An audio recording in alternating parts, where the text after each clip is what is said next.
tonight on BBC One. At 7 o'clock, Tomorrow's World includes a look at the dangers of driving.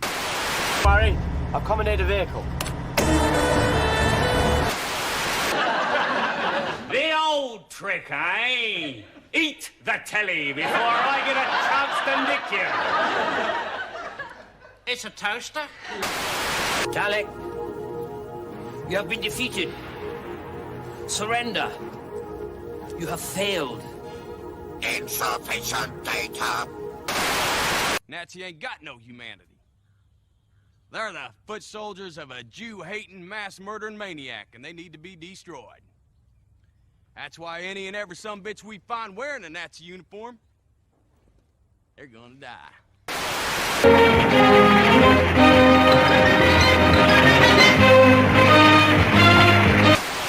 Is this world protected? But you're not the first lot to have come here. Oh, there have been so many. And what you've got to ask is, what happened to them?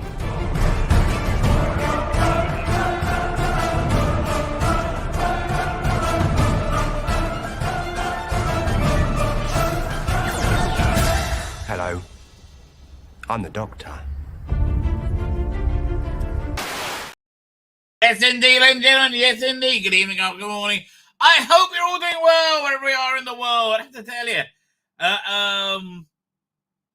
the more and more I think about it, the more and more I am absolutely convinced that they should have done a full hard, you could do it in story, but full hard reboot of Doctor Who after Capaldi, right? It really would have worked a lot better. And instead of looking backwards and saying, oh, look at all these different doctors, all of us. No, stop. You're the first, right? And it's a new universe, right? I honestly, I think Jodie would have been served a lot better by doing that, right? I really do. What can I tell you? Look, it was a good creative idea. So obviously it did not happen in the Chibnall era. God bless him. I tell you, poor Chibs. Now he's not currently destroying Doctor Who. You can see him much more in a sympathetic light. It's weird, right? His Doctor Who was shit. It was all shit. It didn't make any sense. Well, here's the thing, right? Here's the thing I was thinking of earlier. I was watching what's it called again? Monarch Legacy of Monsters, I think. The Godzilla show on Apple Plus, right? And I'm on episode 5, I think I just watched. And the only reason I'm watching it, right, because John the White on Twitter said the last episode was brilliant, and I put a lot of store in it in his opinion, right? Actually, I genuinely do. He's a very smart chap. So I'm like, oh, fuck. Oh, I hate it. Okay, here's the thing. And here's the thing I hate about it, right? That you should have your television, even your serialized episodic television. Each episode needs to have a beginning, middle, and end, right? Beginning, it needs to tell a story. And if it doesn't, fuck off. Right? And that's right. I watched this episode, and it's it had moved the characters 10% forward, out in an algorithmically acceptable manner. But it didn't tell a story. I was bored. Right, and wait for that. I'm on episode 5, and I was just thinking. So all that's happened so far is this. Let us get it straight. There's this secret. There's some people the characters we don't know before.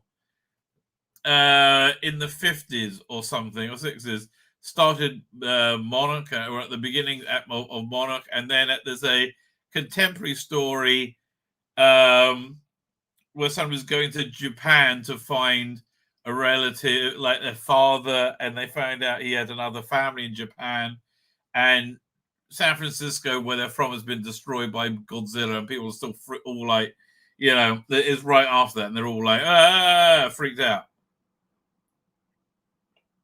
And they meet Kurt Russell, who is played by his son in the older time frame, and they go to this ice base and meet another monster, and then they get meet the evil monarch agents to get shipped back home. That's basically the story. That should be about 2 hours worth of storytelling, right? Max 2 episodes. That was 5 episodes. All right, it just like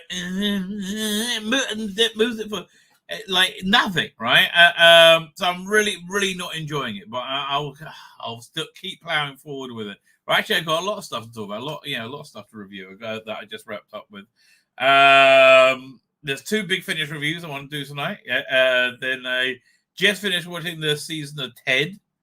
What was the other review? Miracle Man: The Silver Age. I watched that. I read that. That's like that was literally 20 years in the making. Right, 20 years since I've been waiting for that to come out. Probably more actually. I'll work it out when we do the review.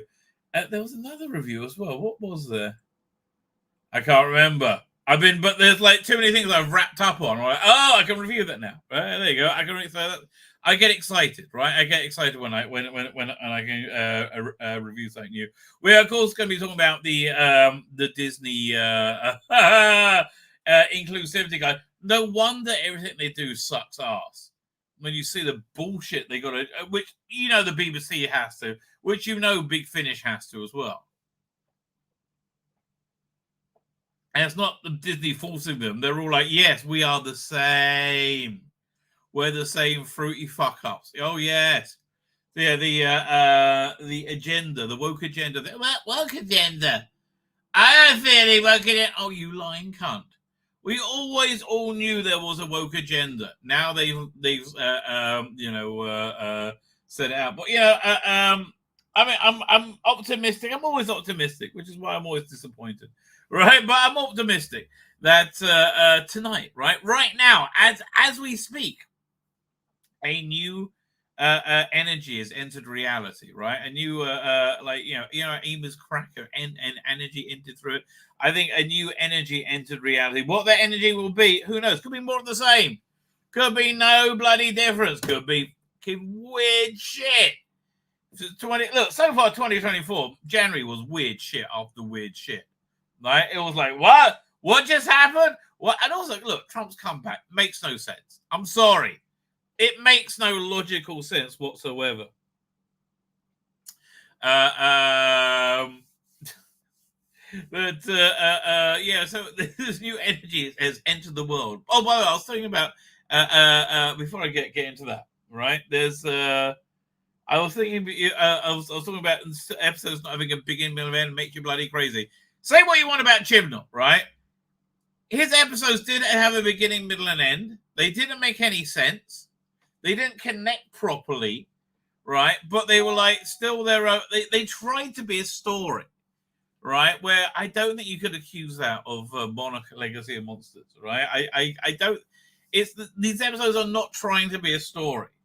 Right? I will stick with it, right? I will stick with it. Begrudgingly so, right? But I will stick with it. I'm enjoying Masters of the Air. You wanted that out tomorrow. I'll be looking at that. I really am enjoying that. It's like one of the few things going. But the more you watch also, so the other day I was talking about a very peculiar practice. I'm like, you know what? I'm going to watch some of that. So I just downloaded it. Right? I was like, oh, there you go. Download, right? And it's very good. Right, it's very like I got this new app on my Apple TV. This thing, it's so annoying, right? There was the greatest app ever on your iPhone called Air Video, where you can set up. You have an Air Video server on your desktop, and you'll set up what folders you wanted to look into. Then on your phone, you go on the Air Video app, and then you browse your media essentially, and you can. So I had all my Doctor Who available, but ready to go. Right, that they stopped supporting the app, and you can't get it. And so I had to get a new phone, which was my old phone. Long story, and I can't get the app back, which it's crushing. I love that app. Anyway, they have that app though for an Apple TV, so I put it on Apple TV. and I was able to I was checking out Steven Spielberg. So I just opened the folder for Brave New World. It's from like 2018, 2019, maybe 2020 even. I can't remember. I liked it a lot at the time. Fuck me, is that good? Oh my god, quality. There's like shining out of it. Intelligence. You do not see things that clever anymore. And Bronnenbein absolutely hated it. I loved it for good reason, right? So that's why I came across it, because I was looking at the I was testing out the app, and I got sucked into the show again. It's brilliant, right? It's you just don't get good storytelling now. And again, you didn't get that with Chibnall. And the other good thing about Chibnall, he was never rude to the fans. I mean, like, he was rude to the fans in how he fucked up Doctor Who and he invited in a toxic fan base. But, like, I don't know. I guess it's easy to be beguiled by them. A lot of people were. Right? A lot of people were. And they didn't realize what pieces of scum they are. Right? Like, right now, they're all pretending they're not. Right now, cancel culture is over.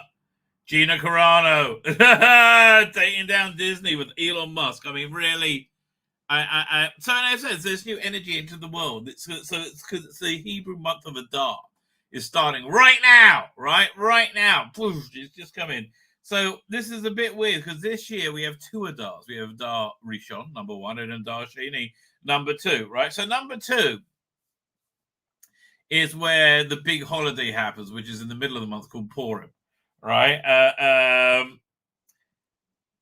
But it's strange, and why do we have 2 months of Adar? Because it's a leap year, right? Jews have leap year, this weird cycle. It's like 7 times every 30 years or something weird like that. I don't know. It's weird, right? It's like, you know, like, what was that movie? That Jim Henson movie. Not Labyrinth, before Labyrinth. The Dark, not the Dark Star, Dark Crystal. Hey, they did a sequel series on Netflix. That was shit, right? I didn't even get through the first episode. Dark Crystal, right? But you remember there was this one woman who was like, walks around like, and takes her eye out and looks around. Did she do that? I can't remember. She seemed like a big black woman, right? Even though, you know, she was a monster. Right, but she had this like giant, like clockwork thing of showing like the universe spinning and all the bodies spinning around each other. This huge intricacy, right?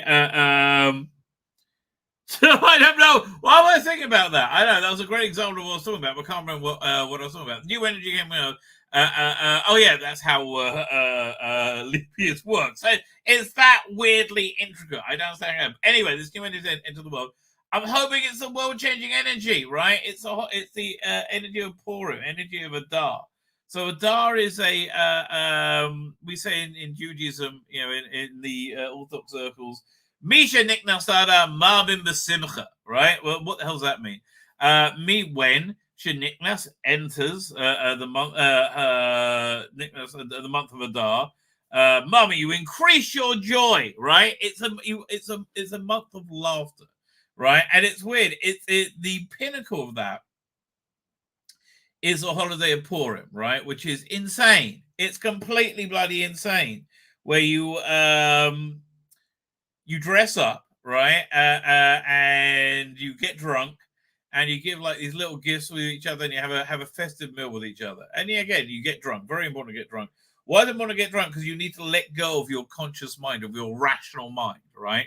And you need to get to a state where you say,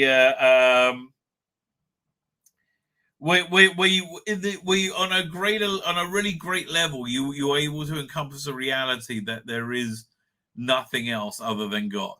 Right, which is a really weird meditation, right? But that's like one of the central things in Judaism. Our central prayer is Shema Yisrael, Shem Elokeinu Shem Echad, right? God is one, right? It's so insanely central to Judaism. It's crazy, right? And it's the unity. So it's a way of seeing the unity of God in a greater way, where you see There is nothing that's disconnected from it, even that which appears evil, right?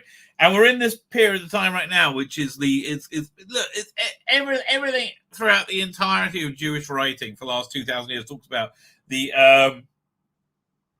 darkness and the evil at the end of days, which I think is where we are. But man, maybe the tide's turning, right? Maybe it is. I don't know. Maybe this month of Adar, something new will happen. Right, crazy shit's been going down, right? Right, crazy shit. I'm complimenting Christian. It doesn't get any crazier than that. I'm complimenting Christian. Look, it was all. I'm sure he's a decent chap. I can tell you, his doctor was shit. He didn't know what to do. I wish I could have helped him. That's right. Like, I wish he weren't so stupid. Look, okay. There's a few things going on. I think he's a decent chap, right? I think he fucked up. He was arrogant and he fucked up, right? And he just royally fucked up, right? In many, many ways, right? I mean, look. Philip Henry says Doctor Who is a show that finds you out. Doctor Who is a show that finds out where your talent is. What Chibnall really needed was somebody he could trust, who he could be his counterbalance. Because Jodie was terrible casting. You want to have a female doctor, that's fine. That really would have been fine. Fuck me, it actually would have worked back then, right? But you fucked it up in every way. Fucked up the casting and fucked up the realization of it. So it had no hope of working, right? They really should have had the doctor somehow explore being a woman. Right, it's like this is and like, but you need a really good actress to pull that off, and that ain't Jodie Whittaker. Sadly, I mean, it just isn't. I'm sorry, darling. I'm sorry. She's not good enough. So you fucked it up, and then you fucked it up by the scripts are being shit, and the scripts are shit because you had them being done on a, like. What was it? Rosa was done by the woman who did Northern. Clearly, it's like critical race theory, the episode, which is vile, noxious, racism. It's pure race, but you're just too dumb. You're beguiled by it, right? So he fucked up. Okay, so he's somebody who's fucked up. I still think he was a really good chap with the best of intentions. I think he fucked up, royally fucked up. But I mean, like, I don't know. Do you blame him? Do you blame the Times? If it would be him, somebody else would have fucked up in a different way. I don't think they would have let anybody who wouldn't fuck it up. I mean, look, even Moffat, like, he dropped a lot of clangers because, you know, the higher-ups made him do it, right? I mean, Bill Potts, who I liked a lot as a character, thought was a breath of fresh air. Who just was very intent on being a black lesbian. Hi! I'm a twofer. Black lesbian lady! Lesbian lady with a badge. Not that makes a difference. That's me. Black lesbian lady with a badge. Not that it makes a difference in 20, whatever it was. It did make a difference back then. Fuck me, how times have changed.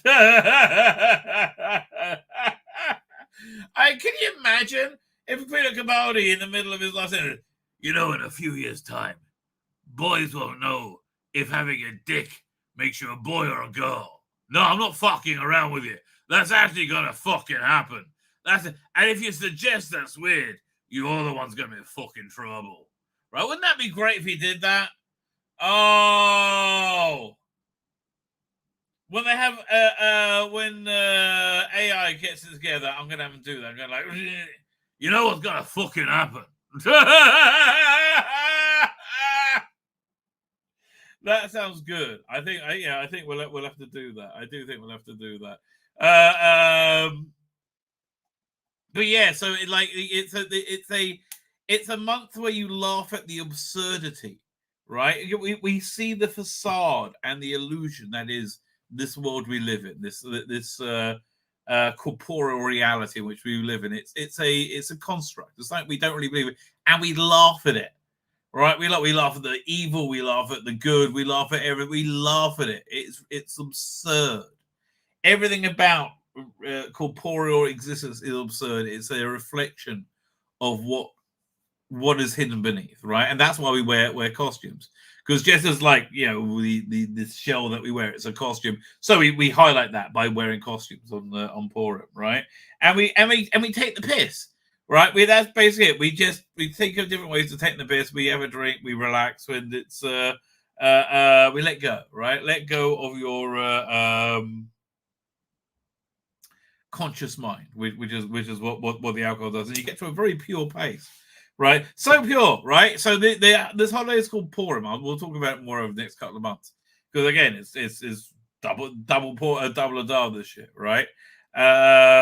Which is weird, which is very weird. Like you never know what that's gonna mean. Maybe nothing, maybe everything. I don't know, baby. We are certainly gonna find out, right? We are certainly gonna find out. But that starts right now, baby. Starts right now. I guess in 45 days is the pinnacle, right? That'll be Purim. And then from there, the energy shifts into birthing the reality, right? Birthing the reality we created during, September during the new year. So, what reality will that be, right? We're going to turn the page and who knows? Who knows what we're going to see? But anyway, that new energy has literally just entered the world.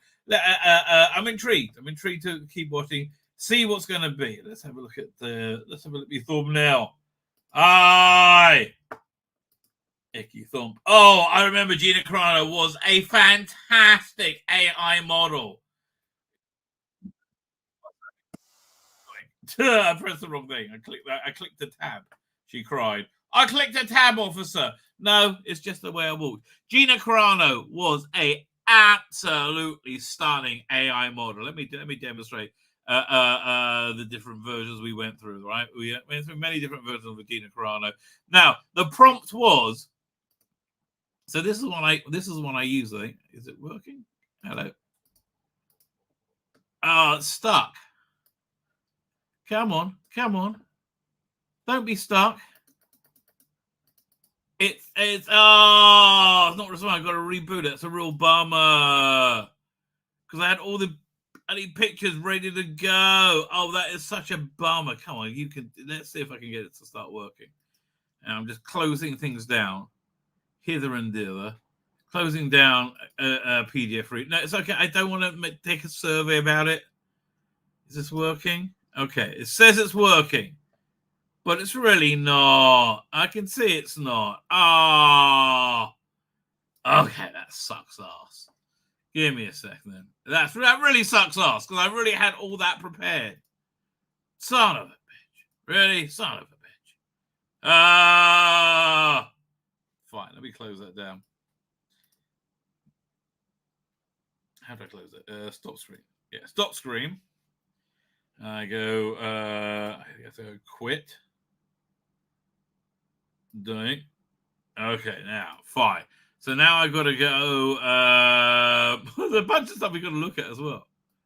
Oh man, I forgot we got to do all that. Fine, I got to get moving. But here, first thing I'm going to do, I got to go to my, no, it's the downloads. So I go into the AI folder, right? Thank God I saved it. We'll go to the, okay, there's a bunch we got to pull out here. The Gina Carano folder, and we got a few others coming up, right? I'm very proud of our. I actually made my Saturday thumbnail already, right? I'm very excited. Although I haven't done a Barbarella one yet, right? Like who would be the Barbarella one? Oh, it all just reopened up. Look at that! Oh, I think everything just came back. That's incredible. That is incredible. Well done. Okay, very good. So let's share screen here. So the prompt was, right, the AI prompt was muscular woman with large breasts. That's very important in my definition. Muscular woman with large breasts and long and thick flowing dark hair, wearing Star Wars themed lingerie, holding a gun. Right, so that's what, and then I face swapped it into Gina Carano, right? But yeah, so this is what that prompt come up. This is Star Wars themed sci-fi Star Wars themed lingerie, right? Wow, doesn't that work out well? Right, I think that really works out. I think that's the one I use. I think this is the one I use. I can't remember. We'll have a look in a minute.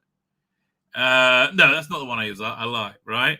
But again, just absolutely, it works perfectly for AI. I don't know. She never looked that good. She looks fantastic. You're welcome, Gina. You're welcome. I mean, look, you look beautiful in real life as well, darling.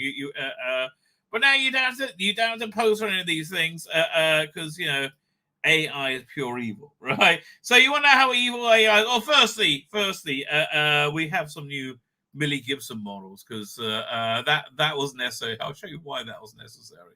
Because tomorrow I decided to run me and Dan talking through Doctor Who magazine. It's like an hour long, right? So I said, so I rebranded it. So here I'll show you the thumbnail what that was. And I'll show you what I replaced it with. It's it's totally rebranded. Doink. Where is it? I must have up here. 1 second. So the thumbnail that was this, like my standard Doctor Who magazine thumbnail, So then I replaced it with Doctor Who News Warp. Oh, now it all works better. It's weird, but they don't mention me being fired at all. It is weird, Millie, darling. It is weird, right? And I just rebranded it because it's the same thing, right? It's the same thing. So that's tomorrow. Oh, Millie, you look fantastic, honey. So yeah, so we got some new Millie Gibson models. We have this is the one I used, right? I like the carefree Millie. There you go, Millie. You chill out there, darling. That's nice of you, right? And it's a bit more sultry, but they all work, right? They all work for me. I like this one. Seems carefree, right? Carefree. However, we got something special coming for you on Saturday night. We have something that's been long requested, right? Is finally on our way. Joe Grant. Joe Grant is joining the Rabbi's harem. Groovy, says Katie Manning. Wow, that's the grooviest thing ever, Rabbi. The evil, the sheer unrelenting evil that is AI. So the thumbnail for Saturday, again, very proud of myself. Alpha Centauri, are you sure this is traditional formal wear for Peladon? Well, it's certainly making me stand up to attention. Oh, that's classic.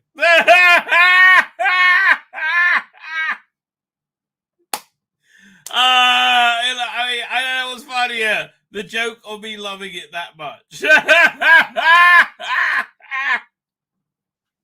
Oh, God, look. What content we got coming up?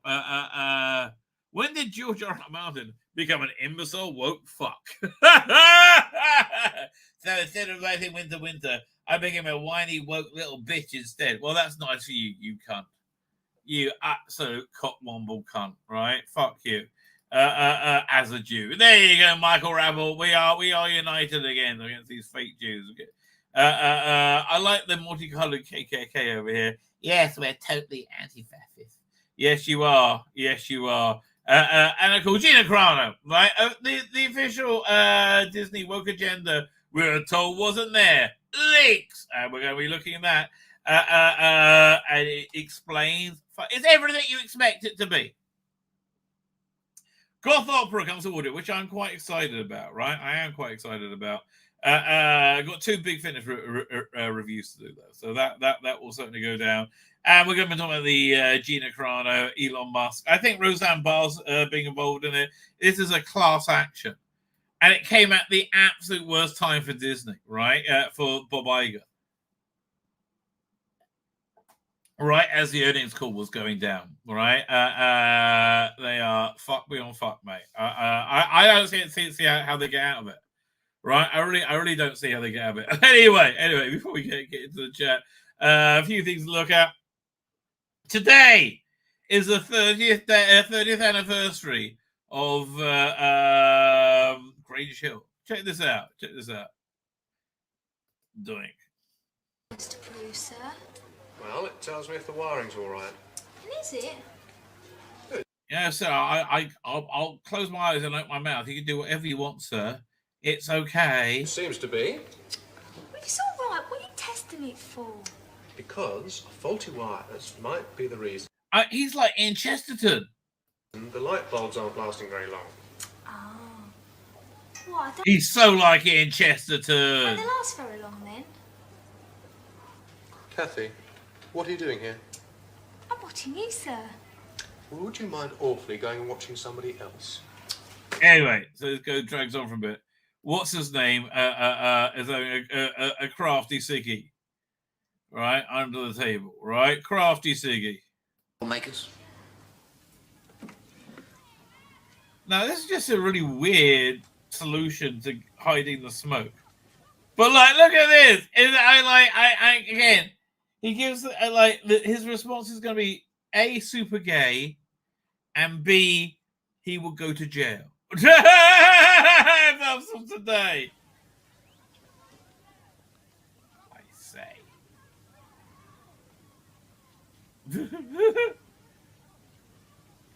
He is like in Chesterton. Oh my god, it's basically the same guy.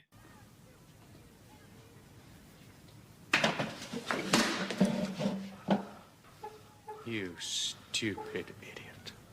Yes, idiot. Look at that! Fuck me! You're gonna jail, mate, if you do that today. What the hell? Let's see that again. You stupid idiot. Isn't it bad enough you trying Literally knocked him to the ground. Didn't give a shit. to kill yourself without smoking in here, causing a fire risk and possibly killing other people? Nobody died, mate. Oh no! You smoked and therefore you helped the East African slave trade. What? Yeah.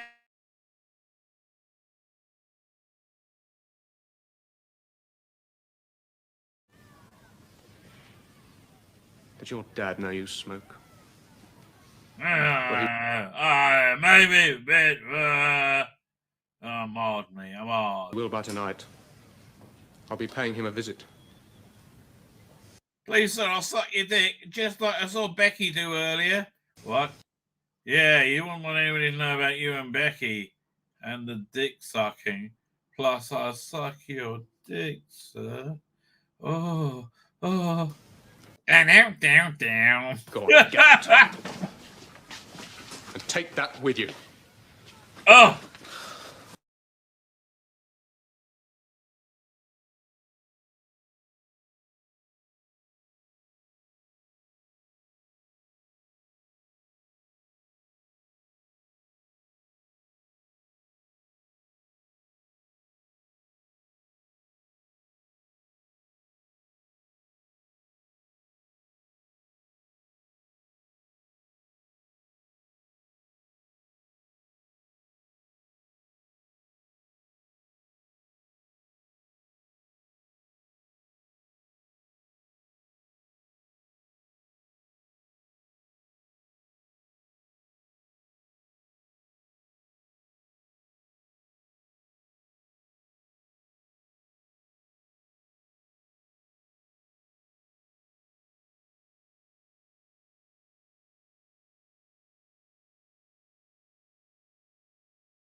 And we're back, ladies and gentlemen. And we're back. I was enjoying my bit of Grange Bloody Hill. I was enjoying it nicely. And then all of a sudden, it went all skew whiff. The good news is, though, my hands are cold. So I'm in my warm, habitable zone right now. But I go out of it. Bit chilly, ladies and gentlemen. Anyway, it was good. I gambled, right? I gambled that we have a router, right, and we have an extender, right. That the problem was with the extender, quicker to reboot, and lo and behold, yes, by jiggery, we're back. But I bet I lost the beginning of the chat. Did I lose the beginning of the chat? Yeah, bloody hell. That's a pain in the arse. Pain in the arse, ladies and gentlemen. That's my life, ladies and gentlemen. Pain in the bloody arse. Speaking of which, oh my God, my wife is sick. Not fun. Like, she doesn't get sick, and she is flat out, right? She is there's this cold going around. Like, I'm the only one who's avoided it thus far, right? But it has knocked everybody sideways, right? It is, I guess it's the time of the year. It's that wonderful time of the year, freezing bloody cold. Oh, it's been raining for the last couple of weeks. Thank God it stopped today. I could take the dog for a walk without an umbrella. It was really good, and also without being like bundled up with like, okay. So this is my dog walking outfit when it's inclement, right? Which is this time of year. Big thick raincoat, big, you can only open up nicely and flash, unexpected young ladies. Like, a Simpsons baseball hat. Right, because otherwise it'll get blown off. A Simpsons baseball hat that says a picture of Homer Simpson in his underwear, scratching glass, saying and the caption is "The Last Perfect Man." Right, my Doctor Who, which season is it? I guess it's season 12. Yeah, it's a season 12 scarf wrapped around me, verily, right, and sunglasses, right. As of today, because it was sunny out. It was quite nice. Anyway, I didn't have to bundle. I still wore that, but my raincoat was open, so that was thankfully nice. But man, it's like the beginning of Survivors over here, where everybody's dying. I'm like, oh God, stop already with all the dying. And then it all went downhill from here. Anyway, what was I up to? So yeah, we watched the Grange Hill, right? We watched Grange Hill. Let's have a look at this next thing. Should we do that? That's a bit long. There's a couple of great clips of Tom doing the rounds, right? Check it out over here. Listen, tear up my scarf.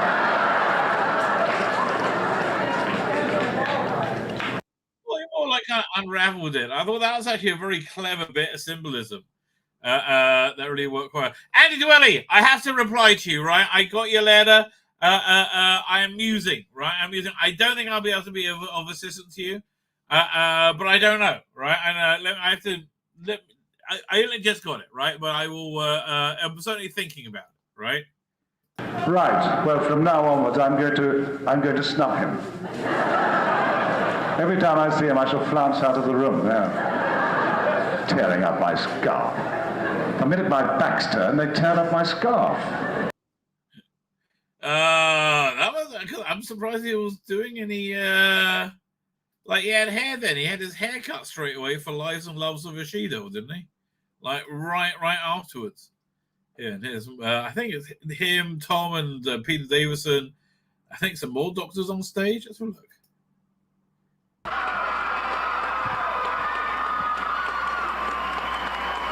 He's in costume now, blimey. He must be feeling in a good mood.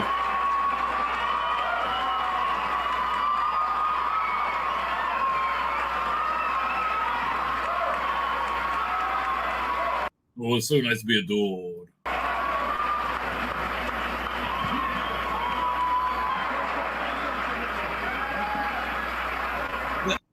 Yeah. Peter Davison, John Pertwee.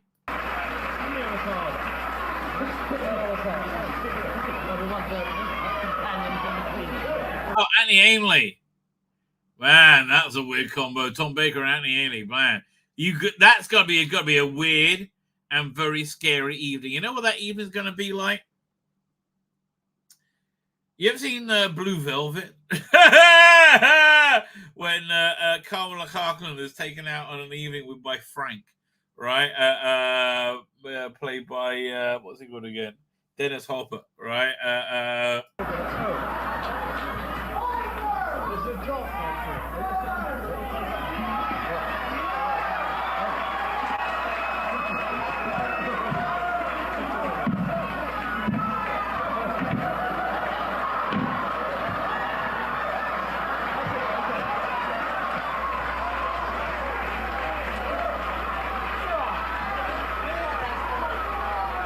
Oh, there's Patrick Troughton.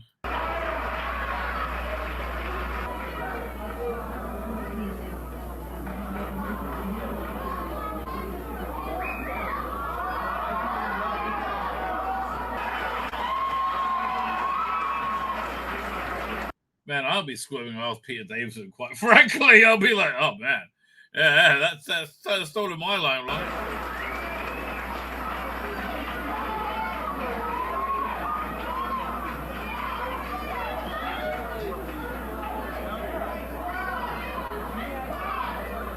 I just love how into fucking him that Lala Ward is in season 17 and how much she hates him in season 18. Right? It's so funny!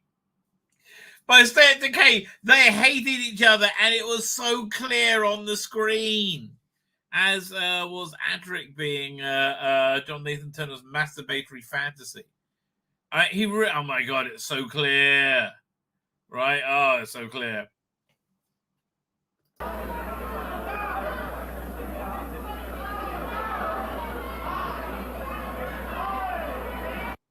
There you go. Bit of Tom Magic. Bit of Tom Magic makes everything better.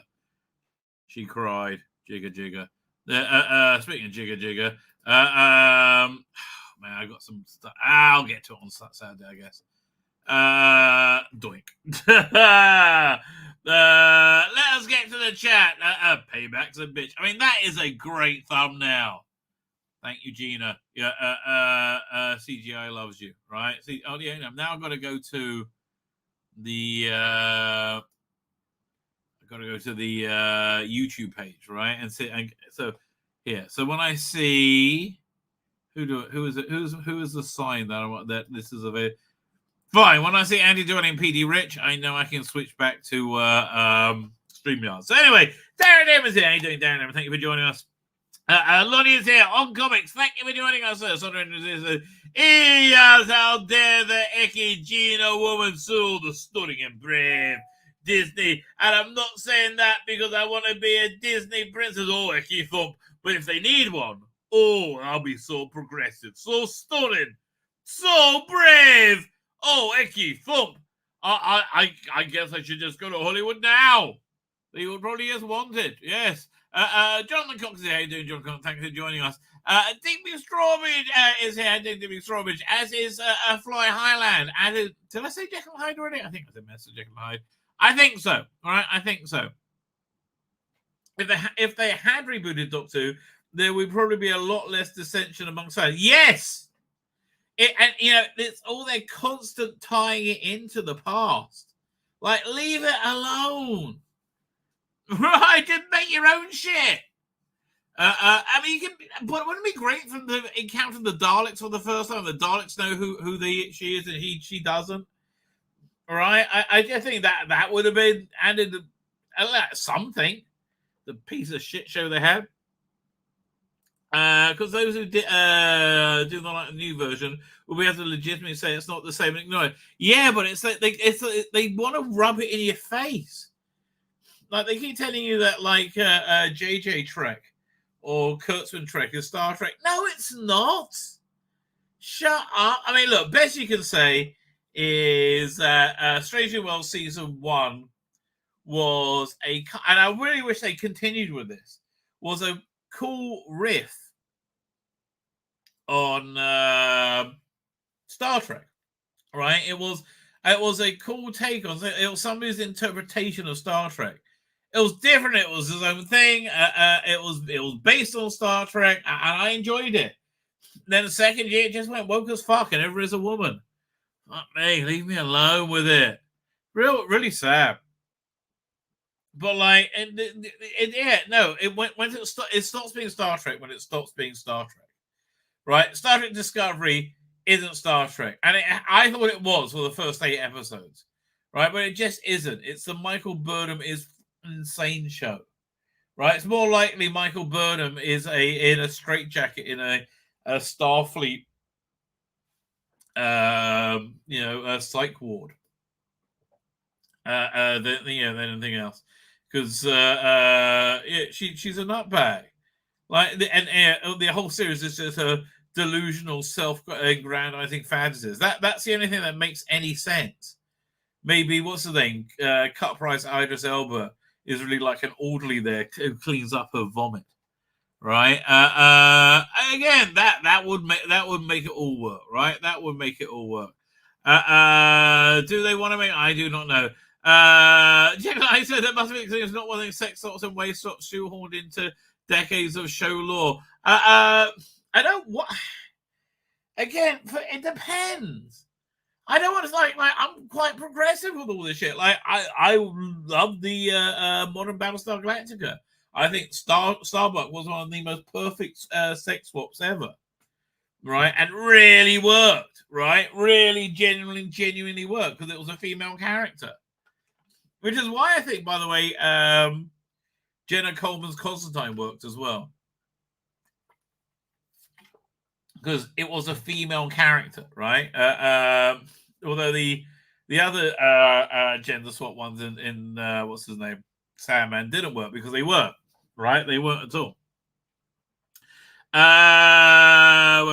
Petey Richards here. Petey Richards. I got to keep an eye out for Andy Dwelly. When I say Andy Dwelly, then I can switch back over to StreamYard.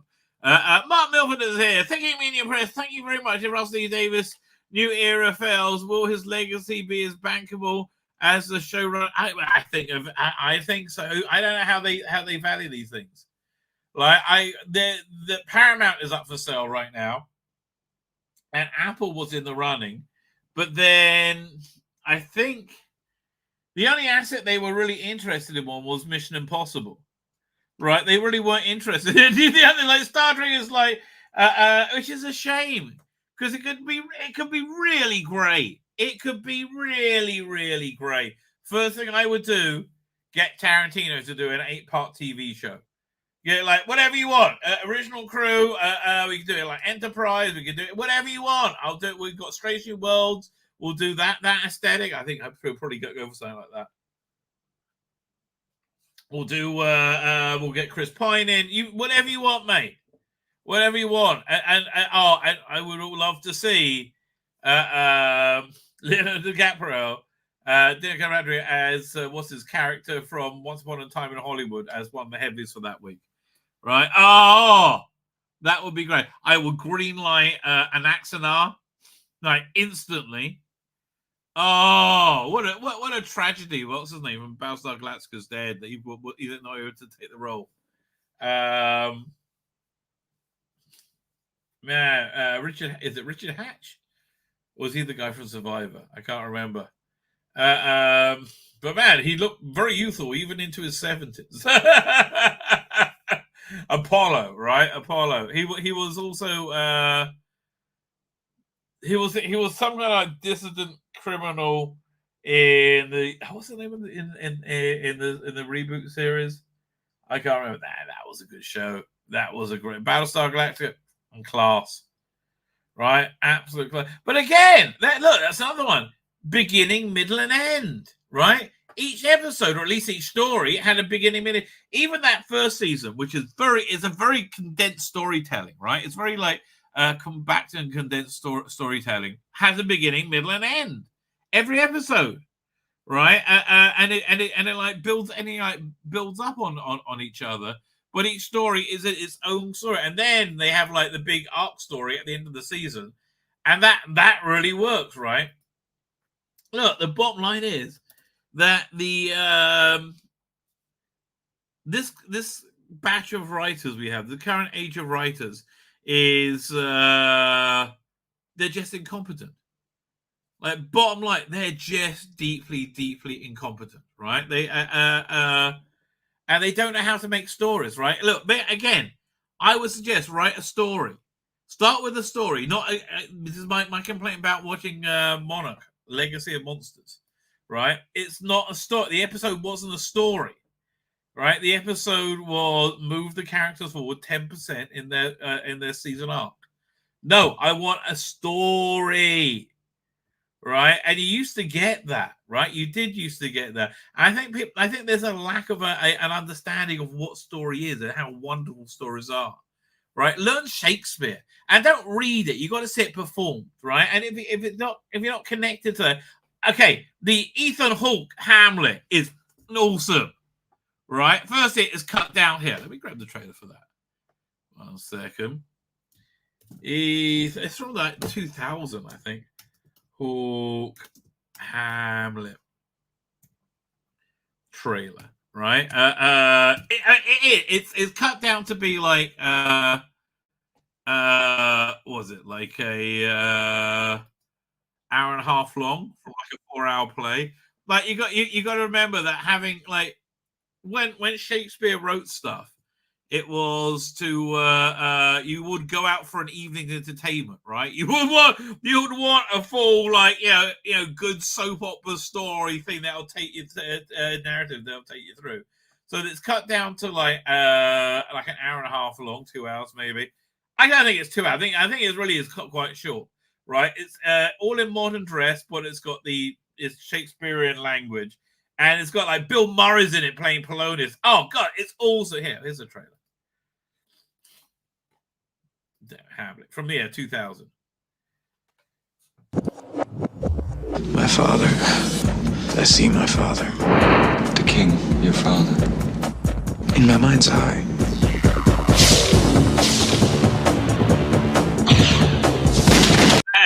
And the music wasn't like this, but it was this kind of contemporary.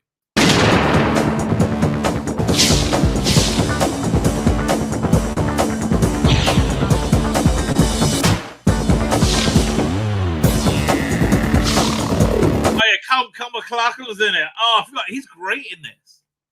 Like he's so menacing.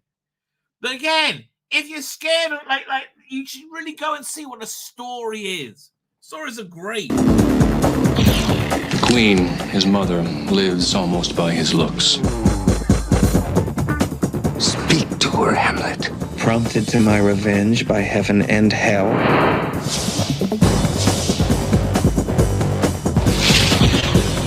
There's Bill Murray, right?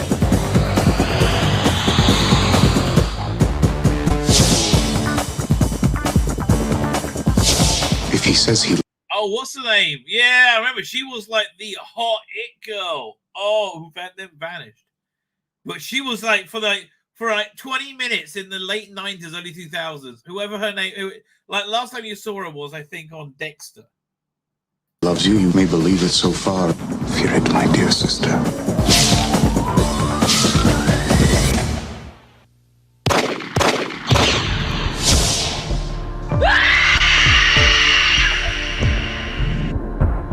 Remember me.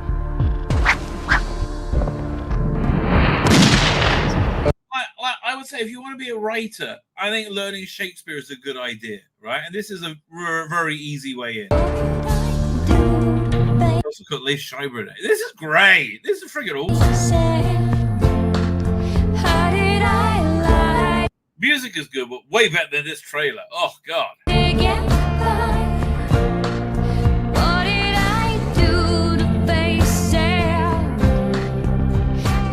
Ethan Hawke, Julia Stiles. Julia Stiles, that's it. Oh man, was she gorgeous? Yeah, but then she vanished. I don't know what happened. Kyle MacLachlan, Liev Schreiber, Sam Shepard. Liev Schreiber. Sam Shepard's in it for like 10 seconds. Blink and you miss it. Diane Venora, Bill Murray. This above all, to thine own self be true. He is really good in this, Bill Murray, right? This is great. Hamlet.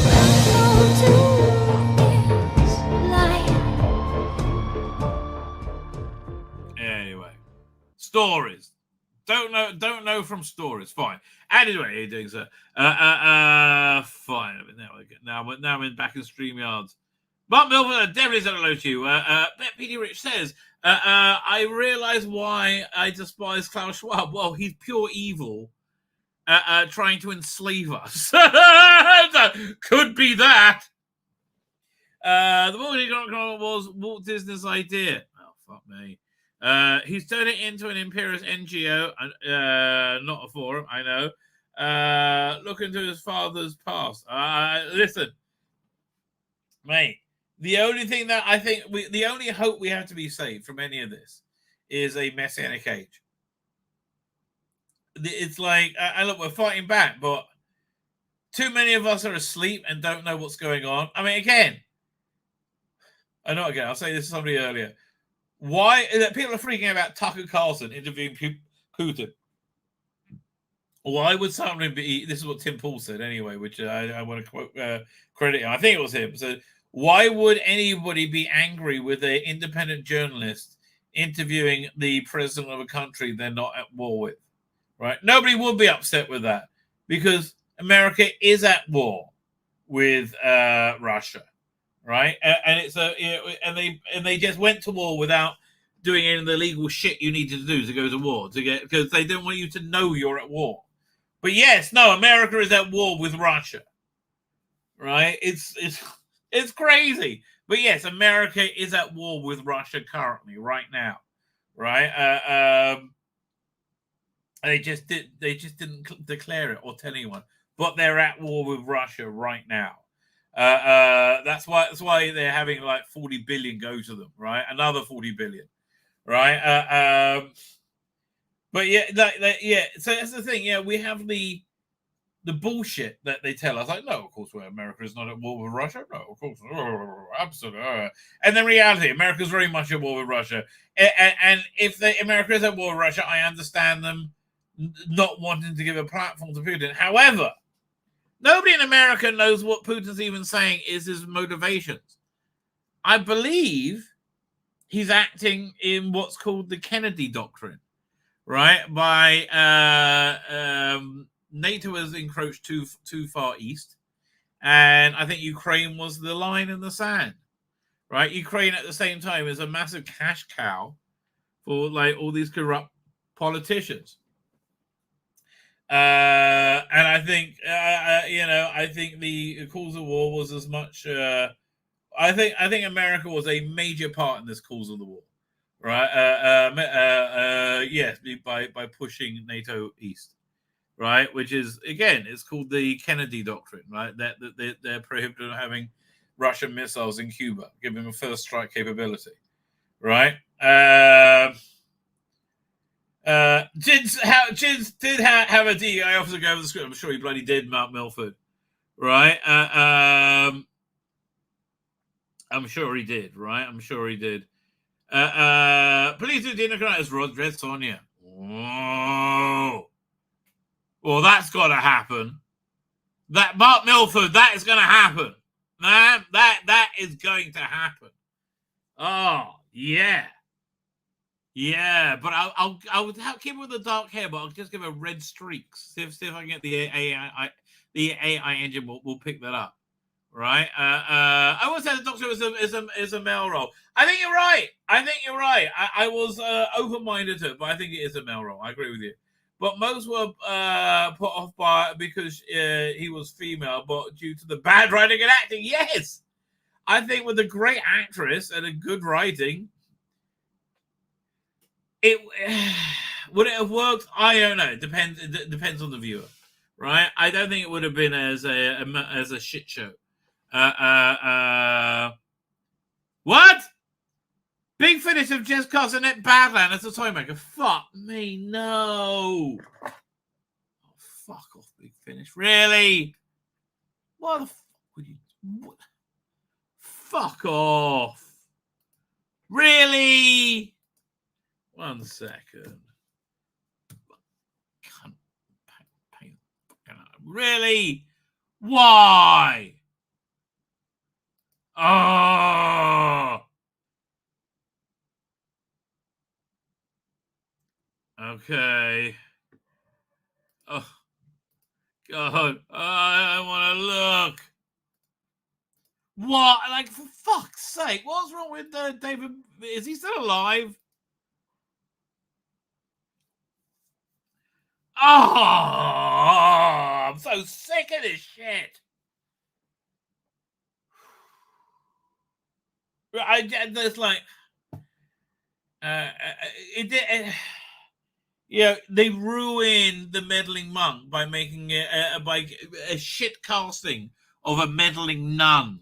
4 Doctor and companions are pitted against the powerful foes, old and new, in 3 new full-cast audio dramas, June 2020 from Big Finish Productions. Metamorphosis box set takes the Doctor and his companions searching for Harry Sullivan. Oh, I wasn't buying this anyway. Fuck off. Oh, good. Oh, thank fuck for that. And Unit Secretary Naomi Cross to a recent past and the far future where they're called in a deadly game. Recently defeated by on screen by the 14th and 15th Doctor, the 6th is resurrected. This time played by Annette Badland. I like that. Even mentions she's gender swap.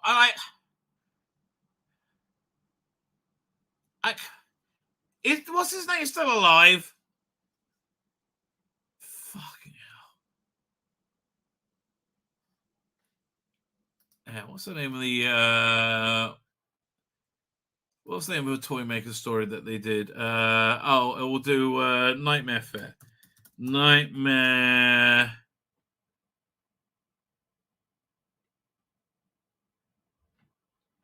Fair. There you go.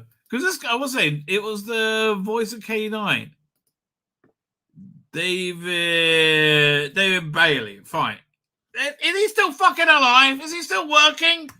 Well, what the fuck? No, he's dead.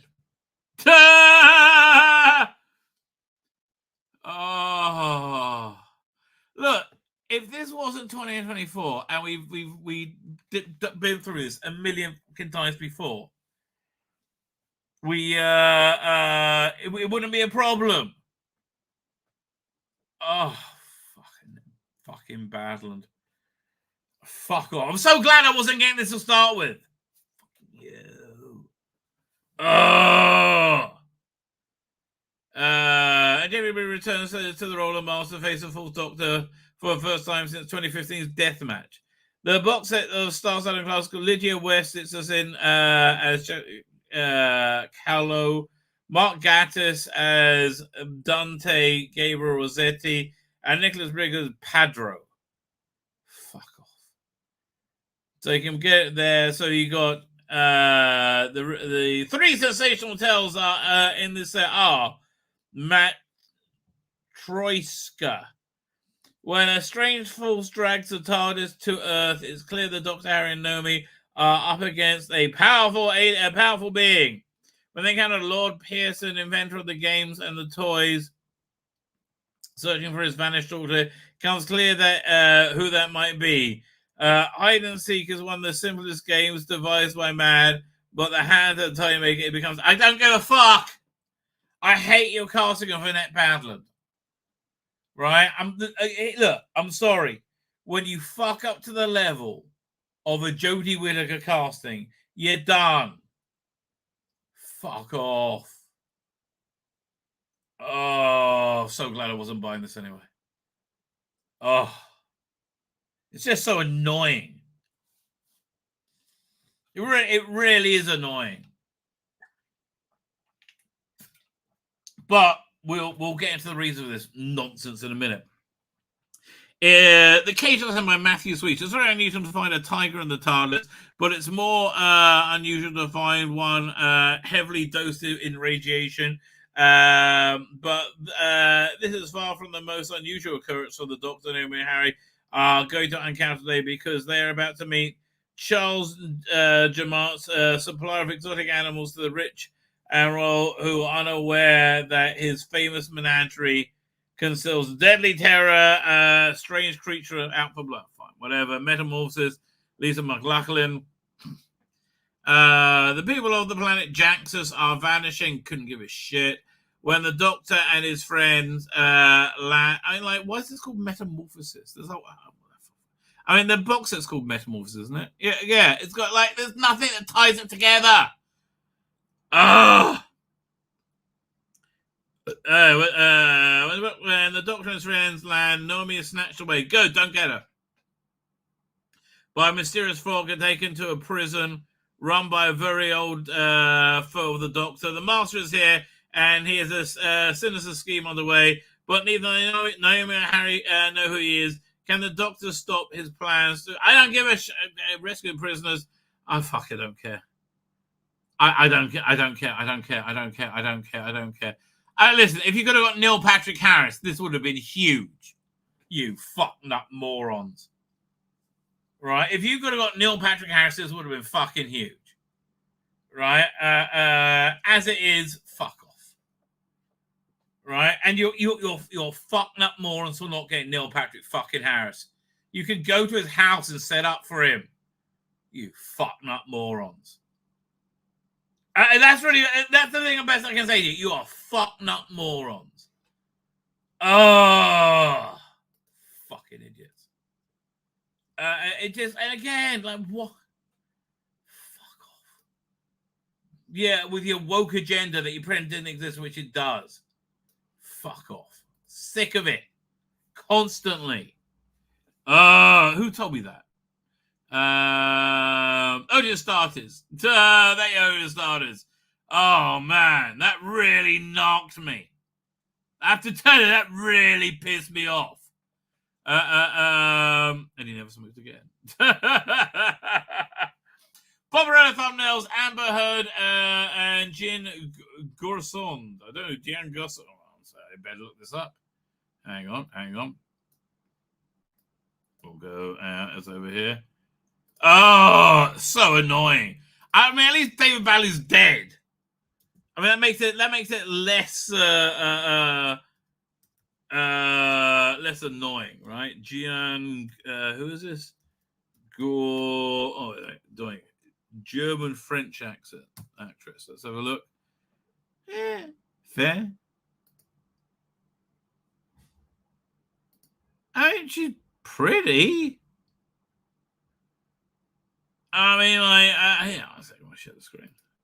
But, like, I'm not like, I gotta come on her tits, right? And that's normally a sign that you're awfully attracted to a young lady. That you go, I gotta come on her tits.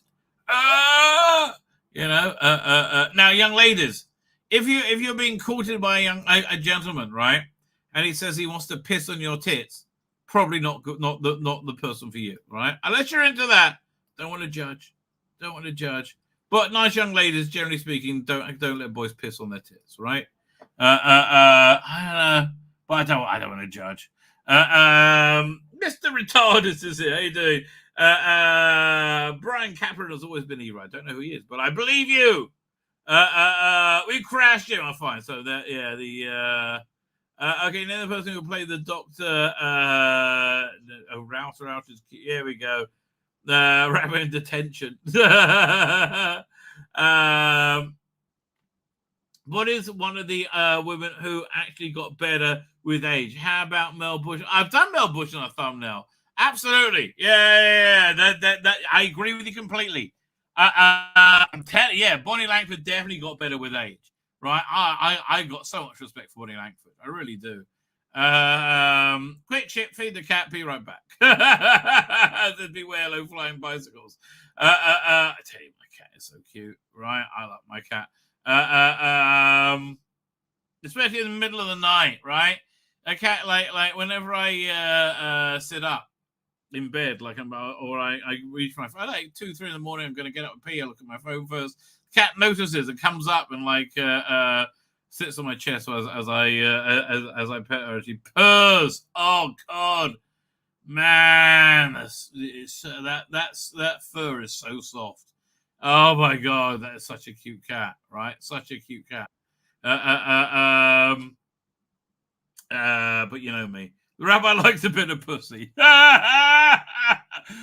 yourself is here. how you doing, reviewer? Oh, review yourself as I got you here, right? I hope you're still here. I'm planning, and I don't know when, but I want to do an episode of Shit Doctor Who that we love. Shit Doctor Who that we love. I'm thinking of, I know, what would be my episode I would choose? I think maybe the Peter Cushing Doctor Who and the Daleks, because I hate to tell you, it's kind of shit, right? Especially it is kind of shit. But I love it, right? I love it. Fine. We're getting close to being caught up with the chat. Dippy Sorrow, said hello to you. Conrad says, I'm sorry if I find Shakespearean dialogue just doesn't fit modern day setting unless it's being quoted. No, it really works. Right. It really works. We need a messing and engage fast, says PD Rich. You're right. And exactly on Coulson, it's very funny that today's Russia's being shut. Yeah, exactly. I'd like to hear their point of view. I'd like to get the debate started. Right, but they won't even admit they're at war. No, they're at war, right? So that formation comes in World War One. History never repeats. Oh, I got a cool thing, but I can't go into it now. Right, we've got to move forward. Michael Goth as the toy maker, maybe that'd probably be better. But yeah, again, I think he's brown bread. Ethan Bookholder is here. How you doing? Russia needs transport. Yes, that's basically what I believe it's about, right? And also, America wants to steal their natural gas business. Amaro is here. How you doing, Amaro? Thanks for it. As is Inspector number 23. The other 22 weren't up to the task. They were not. Paul Toastland is here. How you doing, Paul Toastland? Thank you for doing it. Fine. We've had big revelations, ladies and gentlemen. Big revelations wobbling around in the world of fandom. And I think we need to ruminate about them. Elon Musk has come to our aid again.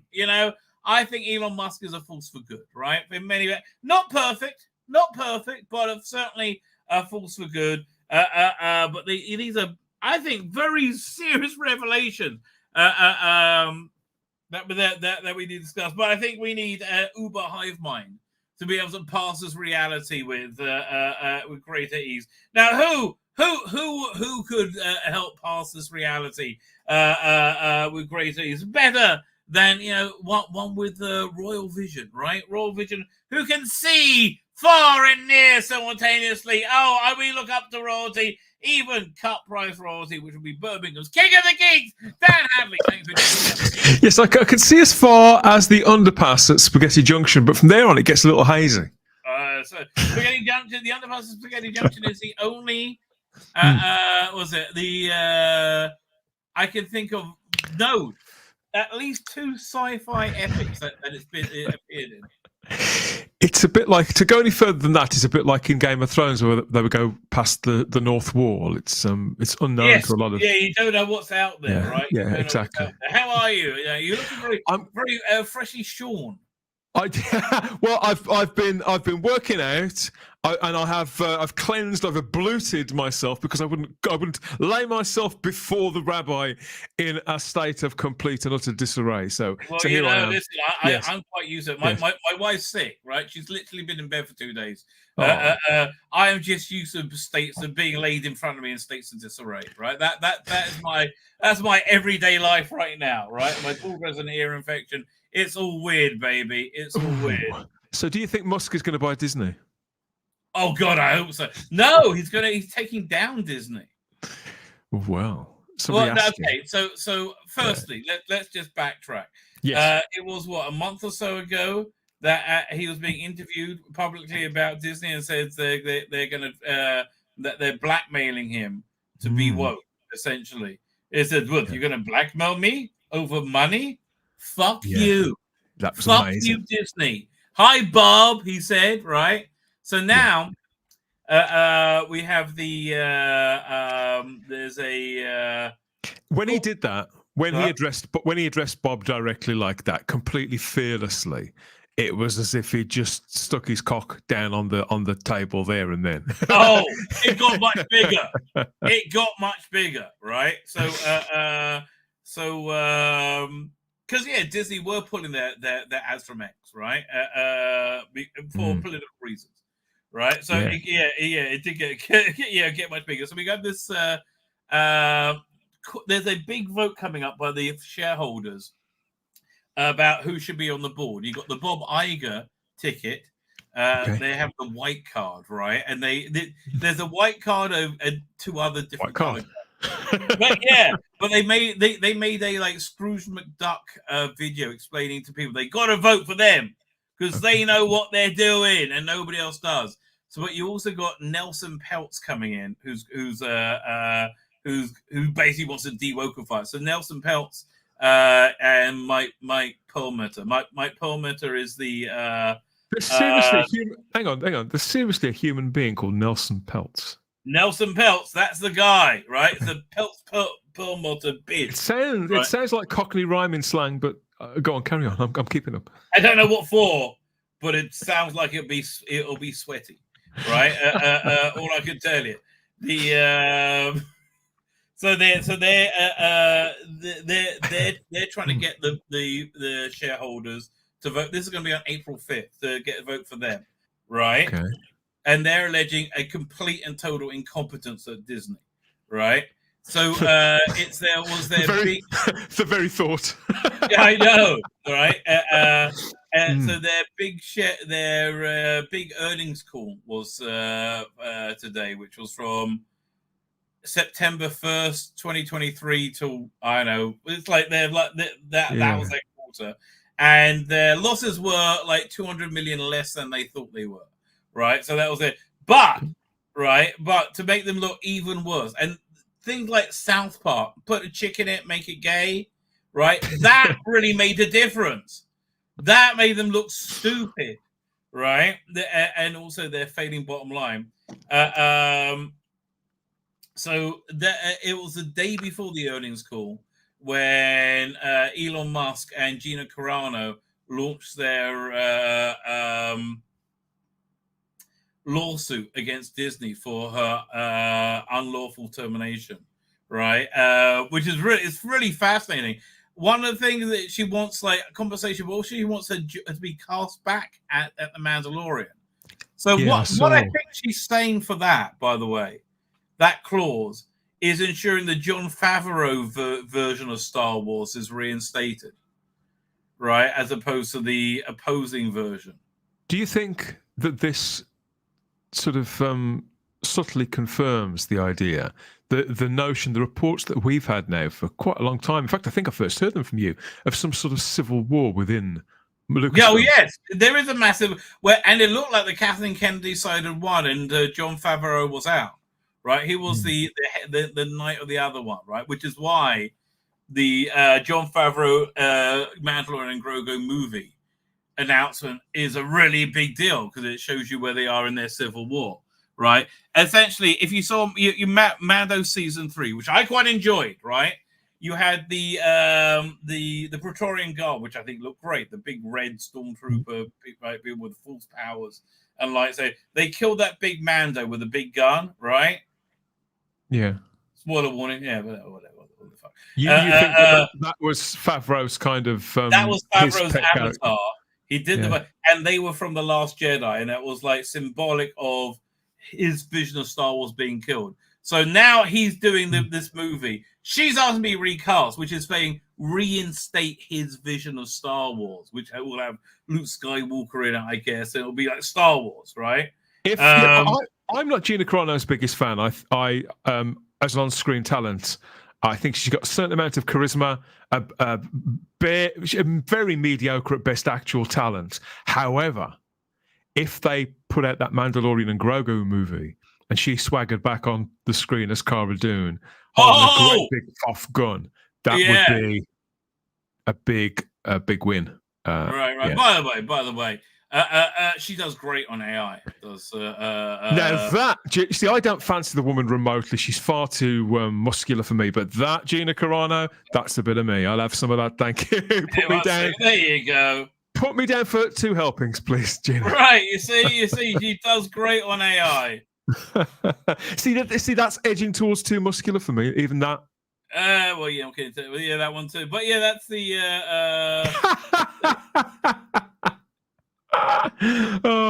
Blaster's cocked. Yes, sure.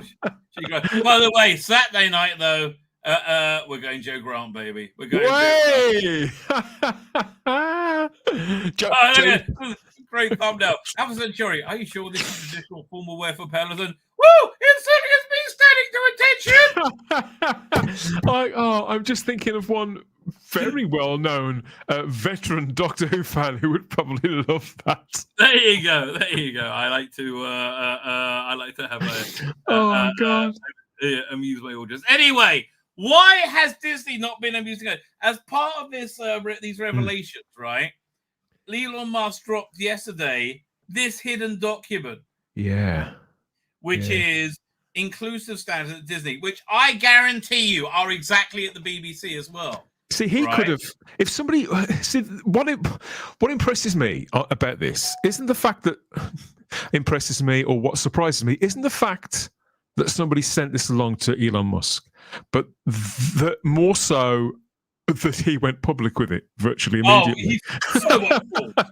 So much balls, right? Do you think it's simply having enormous gleaming sphericals, or is this actually a legal move? Is this something that's very calculated, or is it very spontaneous and very much the people need to know this? Look, Elon Musk is like playing chess, three-dimensional chess with Spock, right? You forget Spock was cool, right? You don't get that anymore. With he was cool, yeah. Right. Elon Musk is cool, right? Yeah.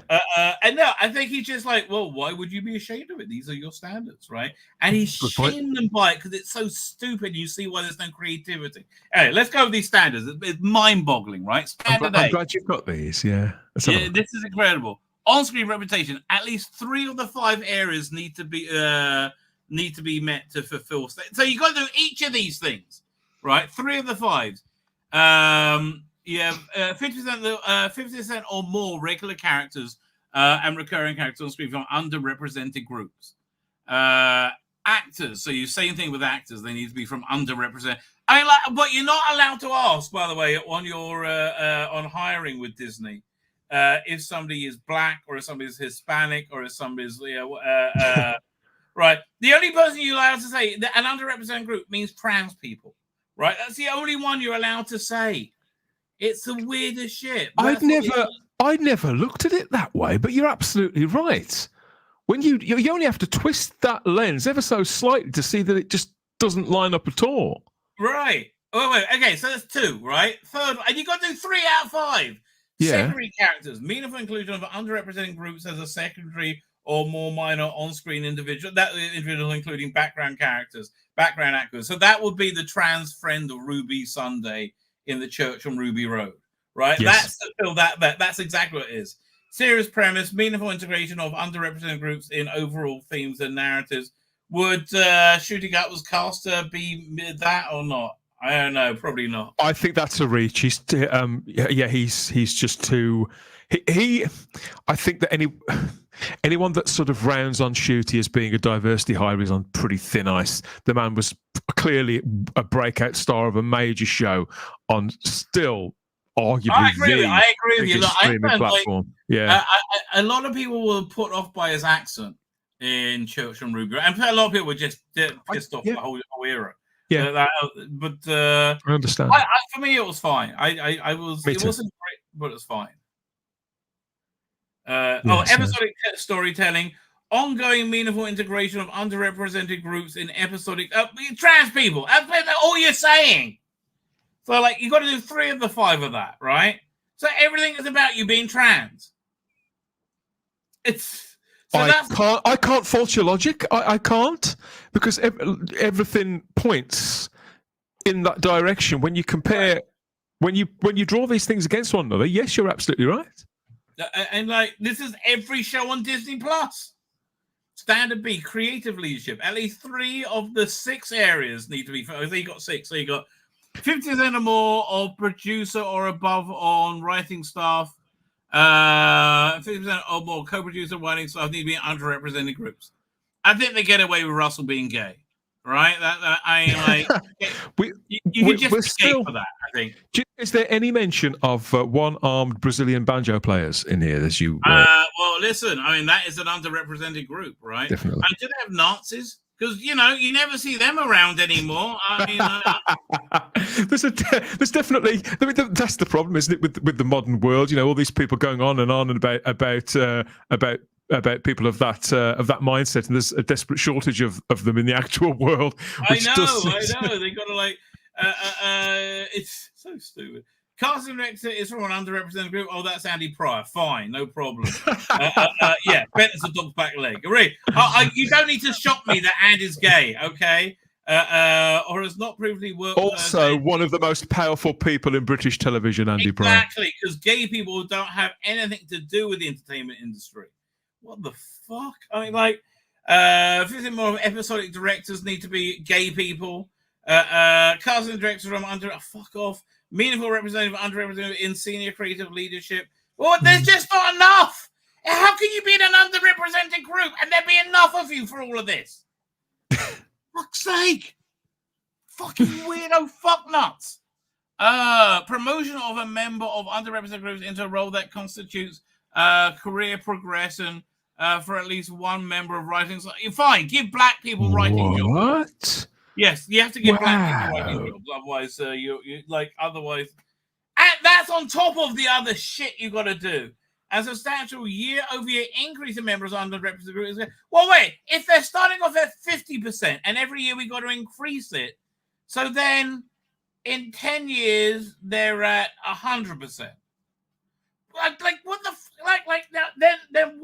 then the first year white people become underrepresented. White straight people are underrepresented group. With all of these things here, it's a miracle that things have been as watchable as they actually have been, which is I don't think they have. I mean, look how it's failed. Like, what's this? Below the line. Yeah, that's what I mean. I mean, what very few high points there have been. It's a miracle there's been any at all. Yeah, I agree with you. Was it below the line? At least two of the following 5 areas must. Again, what you got to do here? So, 50% of the of line producers, production department heads, what a costume, blah blah. They have got to be gay. 50% of people got to be gay.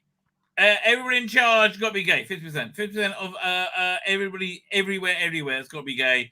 Promotion of underrepresented, then they got to be the majority. Hiring line producers, production department who have not been in the roles. Fine, we got to have whatever it is. Maybe black people, maybe gay people, whatever makes white people feel guilty, right? Context critical one evaluated underrepresented, right? Anyone involved that's where your eye, because that's obviously going through this when a word comes up as frequently as that, which is obviously very, very deliberate. It's all planted very firmly, and then to top it all off with that in bold at the bottom. Well, then they explain it. Then look at this. Anyone involved in hiring decisions prohibited from asking candidates about their actual or perceived race, religion, color, or a sexual orientation, gender identity, military or veteran status, age, disability, or any other legally protected. Well, how are you supposed to fucking know they're an underrepresented group then? It's like it's trans people. It's like the only ones you recognize. Yeah, this is just sort of. It's the complete. It's telling you to judge people and to label people based on their external, by what meets the eye when you very first meet them. That's all that they are. It's so dismissive. Pure racism, okay? Yeah. It's like pure undiluted evil racism, right? But like that, this got leaked is fabulous, right? But there's another one you got: a standard D, industry access and career development. So you got to do 3 of the 6. Paid employment opportunities such as apprenticeships, internships, facilitate union eligibility for members of underrepresented groups. Fine. Training opportunity. Basically, everyone's got to be under fucking hell. Oh, and then it goes on. So then there's this thing. I haven't even looked at this thing yet. What's this? It looks exhaustive. This is the kind of thing that warrants a long form sort of range of content taking it all apart, doesn't it? It's insane. It is insane. What's this? I've been told that I am not going to be hired on a show, even though I've worked with the showrunner many times in the past, and I've always done a great job. Instead, the show hired an individual from an underrepresented group. Doesn't this demonstrate that I was not hired because I am not from an underrepresented group? Our productions do not make hiring or employment decisions based on demographic identity. Well, you just went out big thing and said you had to. They will continue to hire an individual, the most qualified. But again, you just said you had to. With that said, the inclusion standards reinforce inclusion as the best practice in hiring. Hiring individuals based solely on their existing relationships is not considered inclusive hiring. So productions are encouraged to consider. You got to get black people. Like this, it's like it really is. Am I going to be out of a job next season because I'm not a member of an underrepresented group? That's why you got to come out of trans. At this point, I'm saying, yeah, I'm a girl. Yeah, I'm trans now. Yeah, I'm a girl. But I'm a lesbian, right? I'm a lesbian.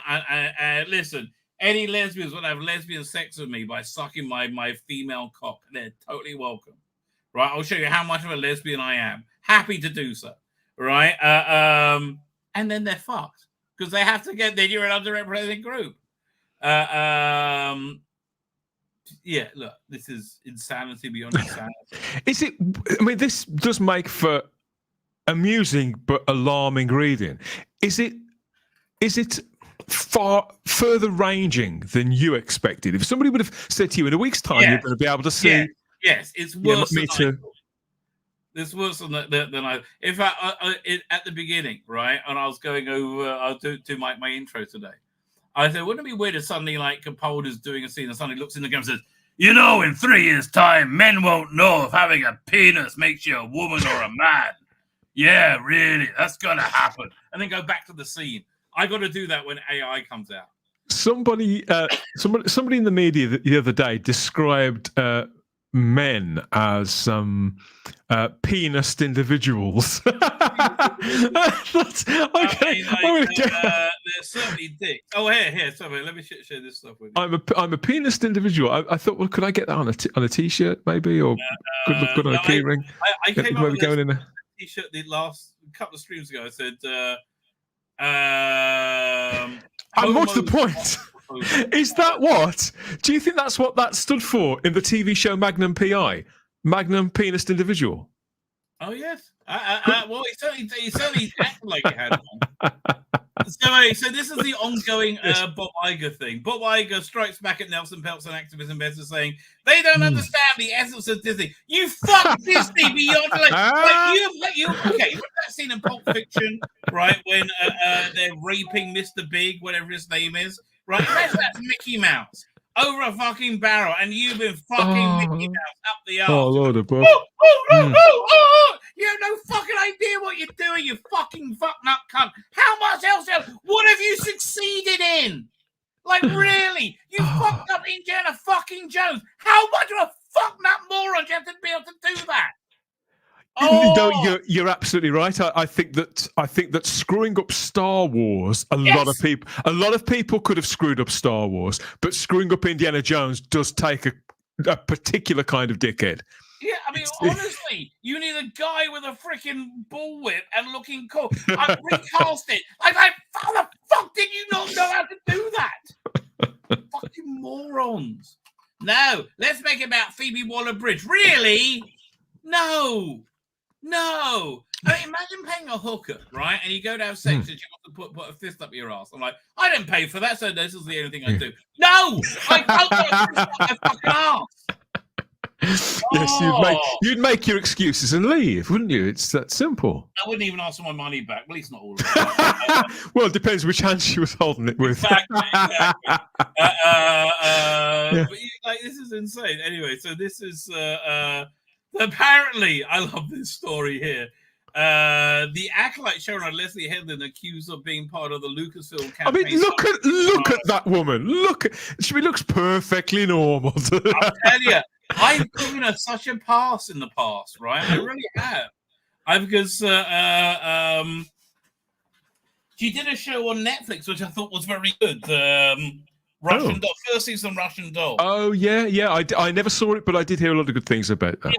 I thought it was excellent. The second season was cack, but she had nothing to do with it, right? So I'm like, well, maybe she's just like an insane cunt, but also talented, right? So apparently, look, Gina Carano. One of the things they said they wanted her to do is to experience a struggle session with a bunch of lesbians, led by Leslie Headland. That sounds like a nightmare.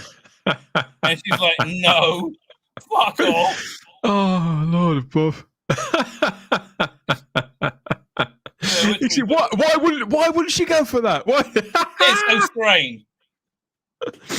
And the afterlife, like it just, everything I hear about gets worse and worse and worse and worse. And we're like, what has Disney done that hasn't been a fucking disaster? It sounds so disconnected to Star Wars. If there wasn't the mention of the Jedi, and you're reading through I know we know very little about it in many respects, but some of the cast have spoken about it. You think that doesn't sound like any Star Wars I recognise?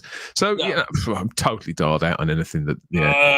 It's just people don't know how to write. That's the bottom line, which is why I have like hope for her, because I thought that show she did was rather good. So she's got a weird checkered past. She used to be the intern for Harvey Weinstein. I don't think she had sex with him, right? Well, I wouldn't put it past them, to be fair. Oh God, I would really. She looks like she's wearing one of his old suits. There probably is, and she wrote a play about being an intern for a producer who was a sleazebag. So it was obviously like very autobiographic, right? So anyway, fine. So she was part of the group that went after Gina Carano. Like, what they did with her was disgraceful. Do you remember? Yes, I saw. They didn't just fire her. They destroyed her reputation. They had her fired from her agency, right? They're seeking real reparations. Man. They really wanted to. This woman, became caught between. And as I speak as somebody who's not, I don't count myself as a Gina Carano fan. I've got no strong feelings about her or Cara Dune one way or the other. But they put this poor woman in a terrible situation between them. All sides. Everybody wanted her. Everybody wanted to turn her into a kind of poster child for their particular political ideology, simply because I suppose on the surface of it, there she is, a striking-looking woman, beautiful woman in many respects, playing a standout character, a very strong, well-realized, character, who's also quite. I don't know if I'd use the word macho, but certainly quite macho. She's kind of like that character Vasquez in the Alien films. Do you remember? Yeah, exactly. So she's got this sort of masculine quality to her. So the people on that side of the aisle probably needed her to signal that she was, if not one of them, then aligned with them, because then they could claim visibility and claim a big player on a major board there in a breakout show that most people seem to like. But she, being a proper full-rounded individual who's actually got a life, just not only didn't want to get involved in that kind of thing, but didn't even know that there was a kind of a culture war happening. She was just happy to be working, happy to be learning, happy to be thriving. She knew, and she was just feigning ignorance so she could You think so? Yeah. That's what I think sometimes. But there are people who don't know. There are. She totally knew. I think anyway. So, have you read a lawsuit? It's funny the way they wrote it. Oh no, I did. If it's the sort of the 2-paragraph sort of statement of intent, I saw that, but I haven't seen anything since it was first announced. No, so where is it? Let's see if I can find it. So again, Leslie Headland. That just makes sense. Is this the one? Lawsuit? Maybe this takes us to the article. I'm not going to go to the real article. That's too much, right? That's too much. We'll go over here. What do you think her chances are, Rabbi?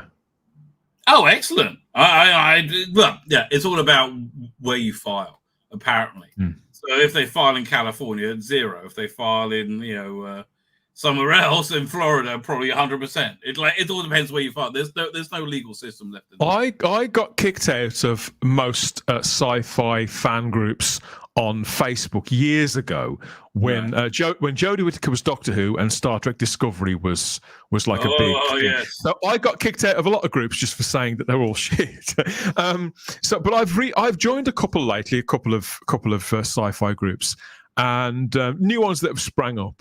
And I talked the other day. They were talking about this, and I just dropped a simple comment like, "Well, surely where she stands a chance here is on grounds of sexism because of that which her co-star was allowed to do, and that which she was not." And I made one relatively mild comment, and the people that landed on me in this sci-fi group, quite a big sci-fi group on Facebook, boom!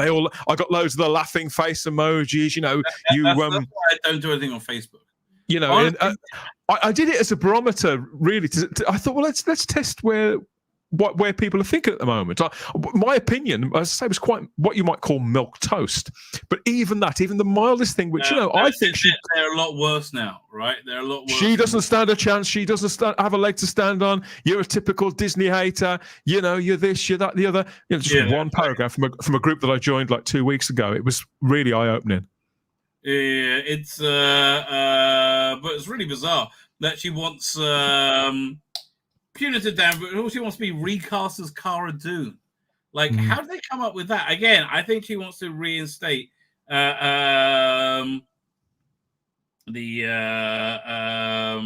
Favreau Star Wars, right? Which will be which lines up with your reading of it. Why would you want to work for somebody who doesn't want you to work for them? That lines up with your belief in the Civil War at Lucasfilm, and that Favreau never wanted to dispense with the services in the first place, and would be happy to have her back. But the power block with Bob Iger and Kathleen Kennedy was too strong. Now we're looking at Elon Musk maybe on the board. Right, and he's talking about buying Disney. Did you see? Did you see this video? I haven't seen the video. No. Oh, here, one second. Let me grab it for you. It's, hang on, I'll download it. Is this the right one? Hang on. I got to get the. I think this is it. So, is this the right address? It's funny, isn't it, how when we talk about people like Elon Musk, we've always got to preface it with "he may not be perfect," but people never say that. I think it's close to bloody we got to it. But people on the left, they never have to say that, do they? It's they never have to issue the disclaimer. Everything. Yeah, that's why. That's why I think what Elon Musk is doing with Twitter is so important. I'm genuinely thinking of trying out getting that $22 a month subscription. So they said it pushes out your posts. I would really have to start doing the my Doctor Who quickies again. To subscribe to subscribe to what, mate? To Elon on Twitter. To subscribe to the Twitter higher platform where they promote your content. Oh, I see. So I'm really thinking of doing that. Yeah, so here we go. So. Why the bomber jacket? I just pulled this out of my closet. So it looks really. You look like a pilot. Thanks. So I'm a pilot. Oh, looking cool. So what brings you to the Lola carpet? I'm just here with friends. Thinking about companies to acquire. Whoa, like Fab TV. Maybe you can acquire Fab TV. Okay. See, he goes off chuckling to himself. Whoa, like Fab. Knowing that he's just said something, he was saying that kind of play, mostly joking, I think, but knowing that would make it around the world in 5 minutes flat. Yeah, it's very, very funny. I've got a lot of time for Elon Musk. I think they are still talking about acquiring Disney. I think that might happen. It's possible. Apple's like a natural. Buyer for it. But also there's all this going on. People buying. Here, let me find my information. People buying Paramount. Here, 1 second. Yeah, I couldn't keep track of that. There's been a few people, right? There's been a few people. Let me see. I just got to remember who. Is it this? No. I just got to remember. Oh, yeah, fine. Here. So what is this? Oh no, it's about Elon Musk. Oh, so Byron Allen's Allen Media Group submits a $30 billion offer for Paramount, isn't it? Yeah, for Paramount Global. So I don't know who he is, but that means there'll be a new owner for Star Trek, essentially. Right? Will they have to take over the bad robot stuff, or will they be able to start anew? Right? I don't know about you, but I'm getting the distinct impression that we are seeing, and this could be part of it. We are seeing now the closing out of this era of Star Trek. Looks like it. I think everything is wrapping up. It's either reaching the end of its natural life and end of contracts, or simply running out of steam. And I include Strange New Worlds in that, which I've previously had a lot of time for. Everything is just running out of steam. And whatever they say, whatever they put out there into this community for us to sort of jump on, nothing creates anything resembling a buzz at all. The only person of which there is any interest is Terry Matalas, but as somebody who's actually got a career and who is a creative himself, he's understandably, from his point of view, you can see he thinks, well, I really love this stuff and I love these people and I love to do this, but right now I'm hotter than I've ever been and people know my name.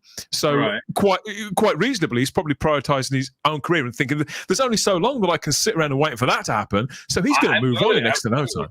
So I'm just reading that apparently that Apple made an offer as well, but they pulled it because the IPs are not clean. In that they're all wrapped around. All the content they made is wrapped around Kurtzman. So it's it's just not. There's too many strings attached to it. Kurtzman's still too wrapped up in it to make it an attractive offer for Apple. But I'll tell you. Any streaming service that had Paramount would do very well, right? They would do very, very, very well indeed. They, Dan, you back? Yeah, I'm back. So I was just saying, Apple made an offer for Paramount, but they pulled it because the IP Star Trek essentially was all tied up with Kurtzman. Well. What wasn't free for them to use? There's been talk that Kurtzman has been there kind of in name only on the credits for a good while now. Right, but his company, right? They're not free to do with it whatever they want. No. So that's a big deal. However, so who is it? Byron Allen has made a $30 billion deal offer. Look, if I would be surprised if they didn't take it. They're desperate to sell, right? They're desperate to sell. I have no idea who the Allen Media Group is. Like, what he's done. I'm just reading through it right now. Can't really see anything. Well, there's only so long that any of these studios are going to be worth anything. They're burning through money, burning through IPs, burning through the audience.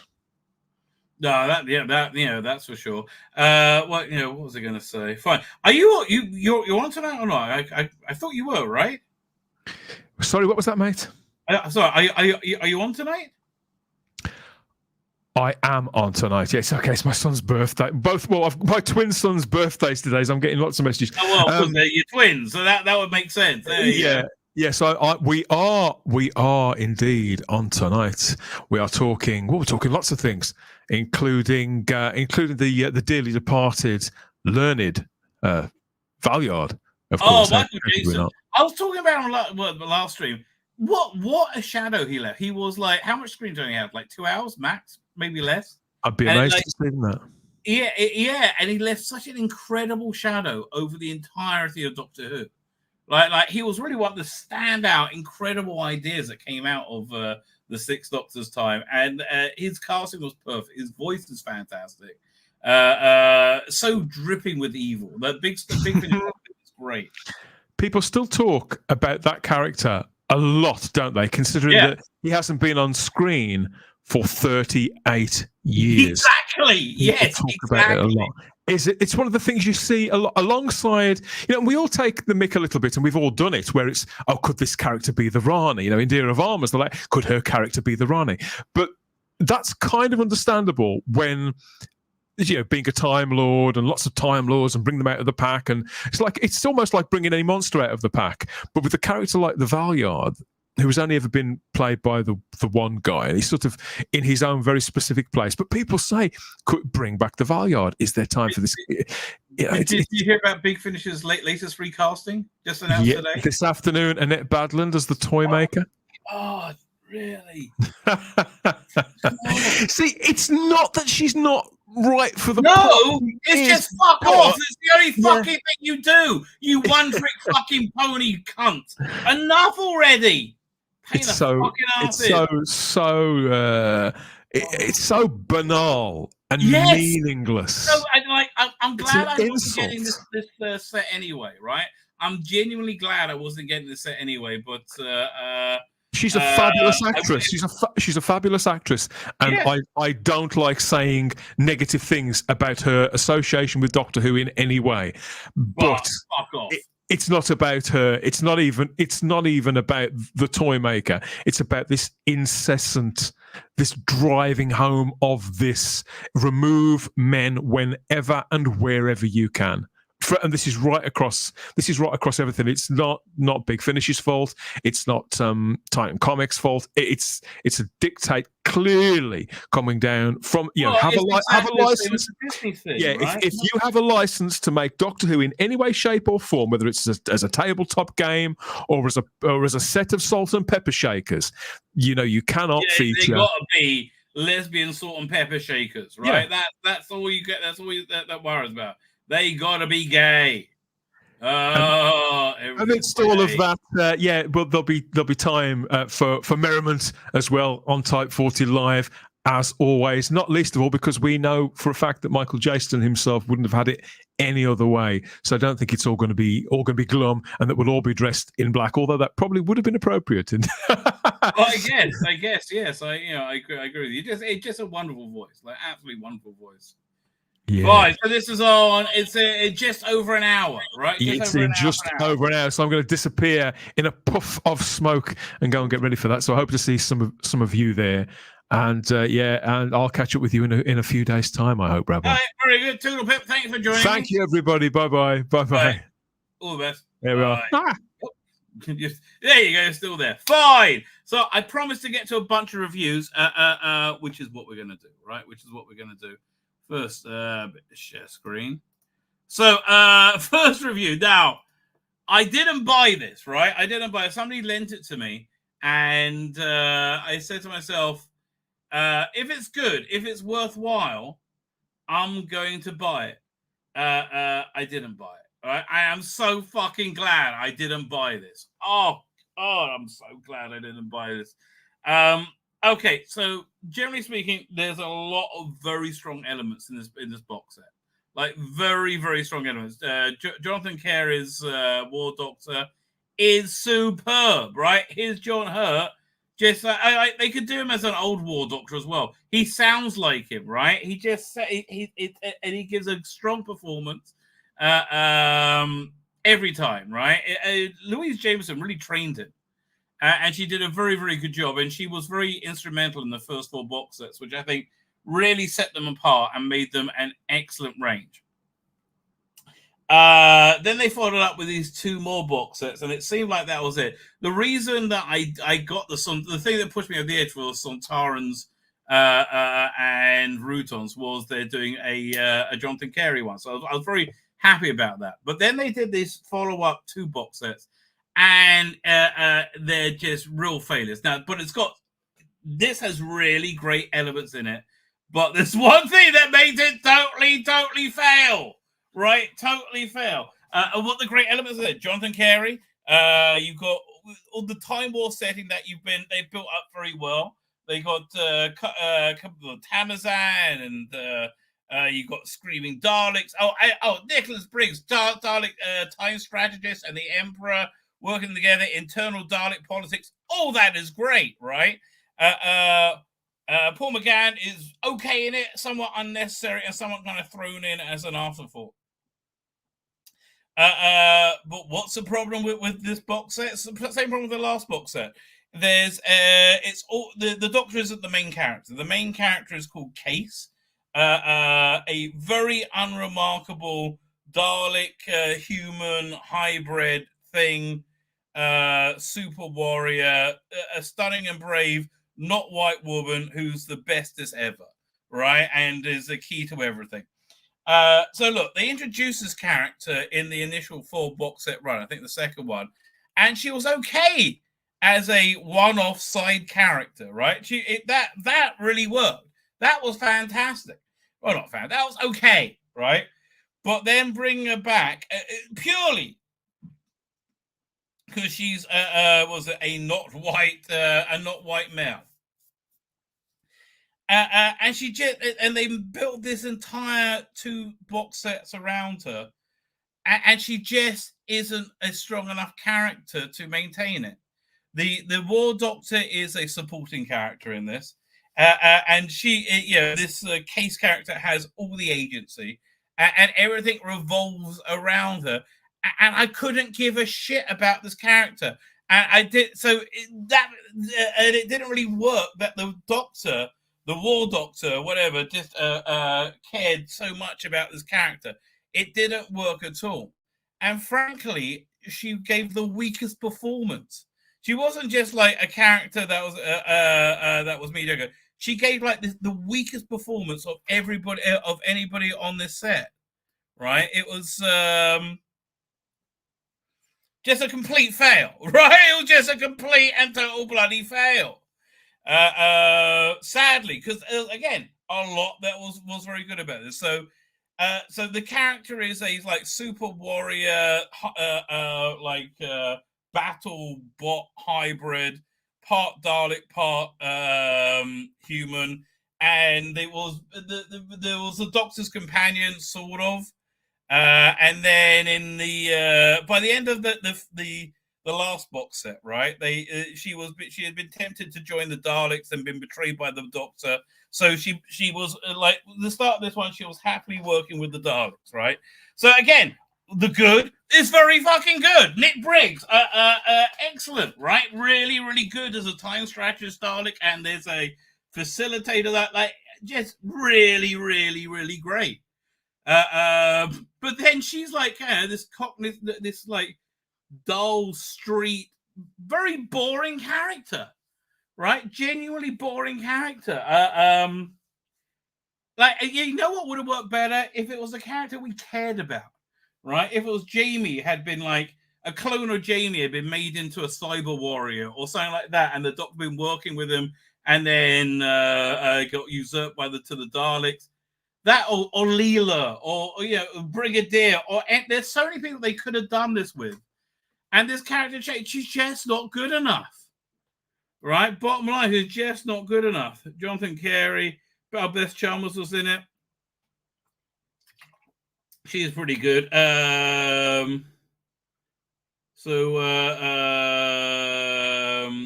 David Monteith, Helen Goldwyn, Jonathan Carey, and there she is. But again, I don't understand why they thought she could carry this whole.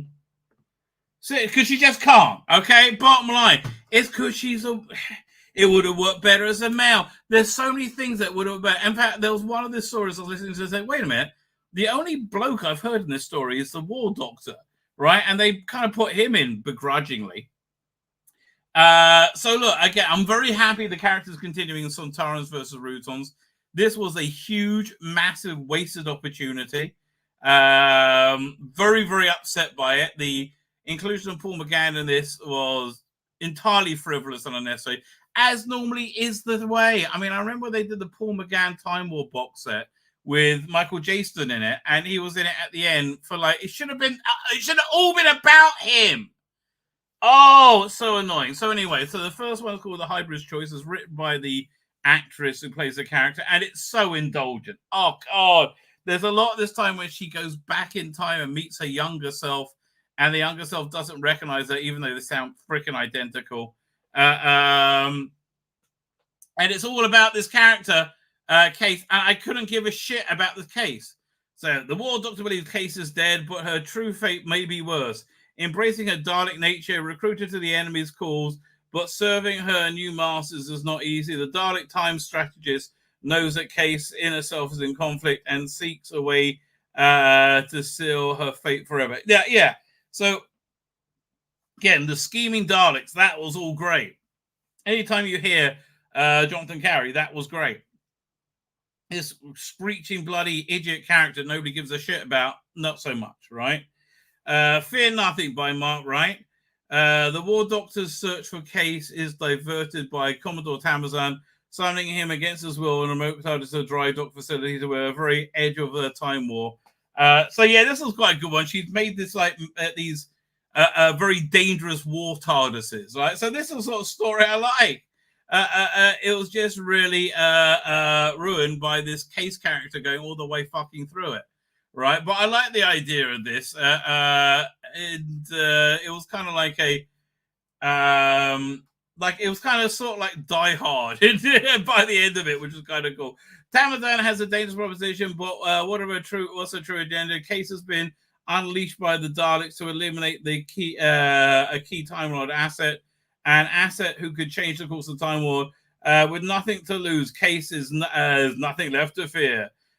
Again, how the Daleks get around her morality is good and interesting writing and listening, but again, with this Case character, no, right?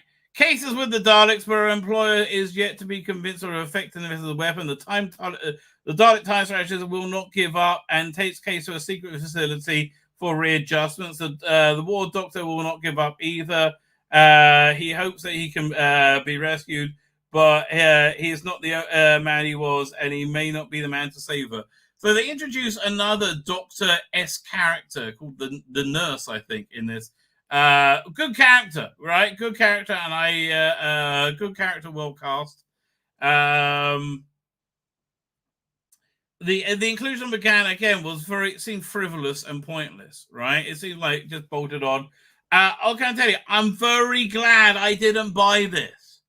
I would be pissed, not because it's insane. I mean, it's woke in its inception, but it's insanely woke in that like you made the whole thing revolve around this character who gives a shit about, frankly. So for me, massive fail, right? Massive fail. Very sad. You know, I'm not happy when Doctor Who fails. However, happy days are here again because we got to there you go, Jonathan Carey. Not Jonathan Carey. I mean Stephen Noonan's first Doctor of Any Future of the Dalek. This was freaking awesome.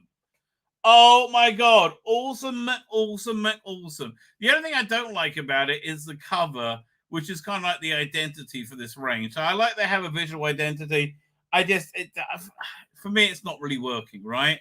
I think they should have gone for something more like hyper realistic, like Alistair Pearson sort of thing, or a Dave McKean kind of feel, right? This just seems I don't know. Look, for me, it doesn't work at all, right? It doesn't work at all.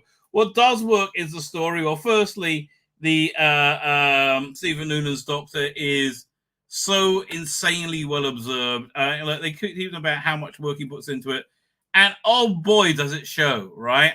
He does a William Hartnell laugh, and it is just it is the essence of Hartnell. It's so bizarre, right? Now, it doesn't sound overly like Hartnell. It doesn't sound not like him, but it sounds no less than Hartnell than Richard Hundell or what's he called again? David Bradley sounded, right? And it's certainly his own. I'll be kind of intrigued that the AI voice generators now, you can put a audio file in, and it then converts it to you can convert that to a different voice. I would love if they had William Hartnell voice samples. I'm sure they do, right? And fed in Stephen Noonan's performance, and hopefully it would retain that performance while changing the voice to be completely William Hartnell. So the other thing is, this also feels very authentically season 2 Doctor Who, right? Really, it fits. And season 2 had a very interesting changing shape, right, of Doctor Who, but this fits seamlessly into season 2. Even with the old Vicky, there's one section in it that didn't really, but most I try and imagine. You can imagine this in two ways when you listen to it. Either like it's a lost story from that era, or something new and modern, right? You could really go either way with it. What I did like about this, what I've been saying all freaking stream, each episode had a story, had a beginning, middle, and end. Right, it was really good. It was really good for that. Right, it was really very good for that. So it starts off. You have old Vicky at Troy, I guess, wherever she was left off. Her husband's died, and she's basically done with life, right? And then her grandkids said the Blue Temple that you talked about had just arrived, and she wanders into it and is whisked off on adventures.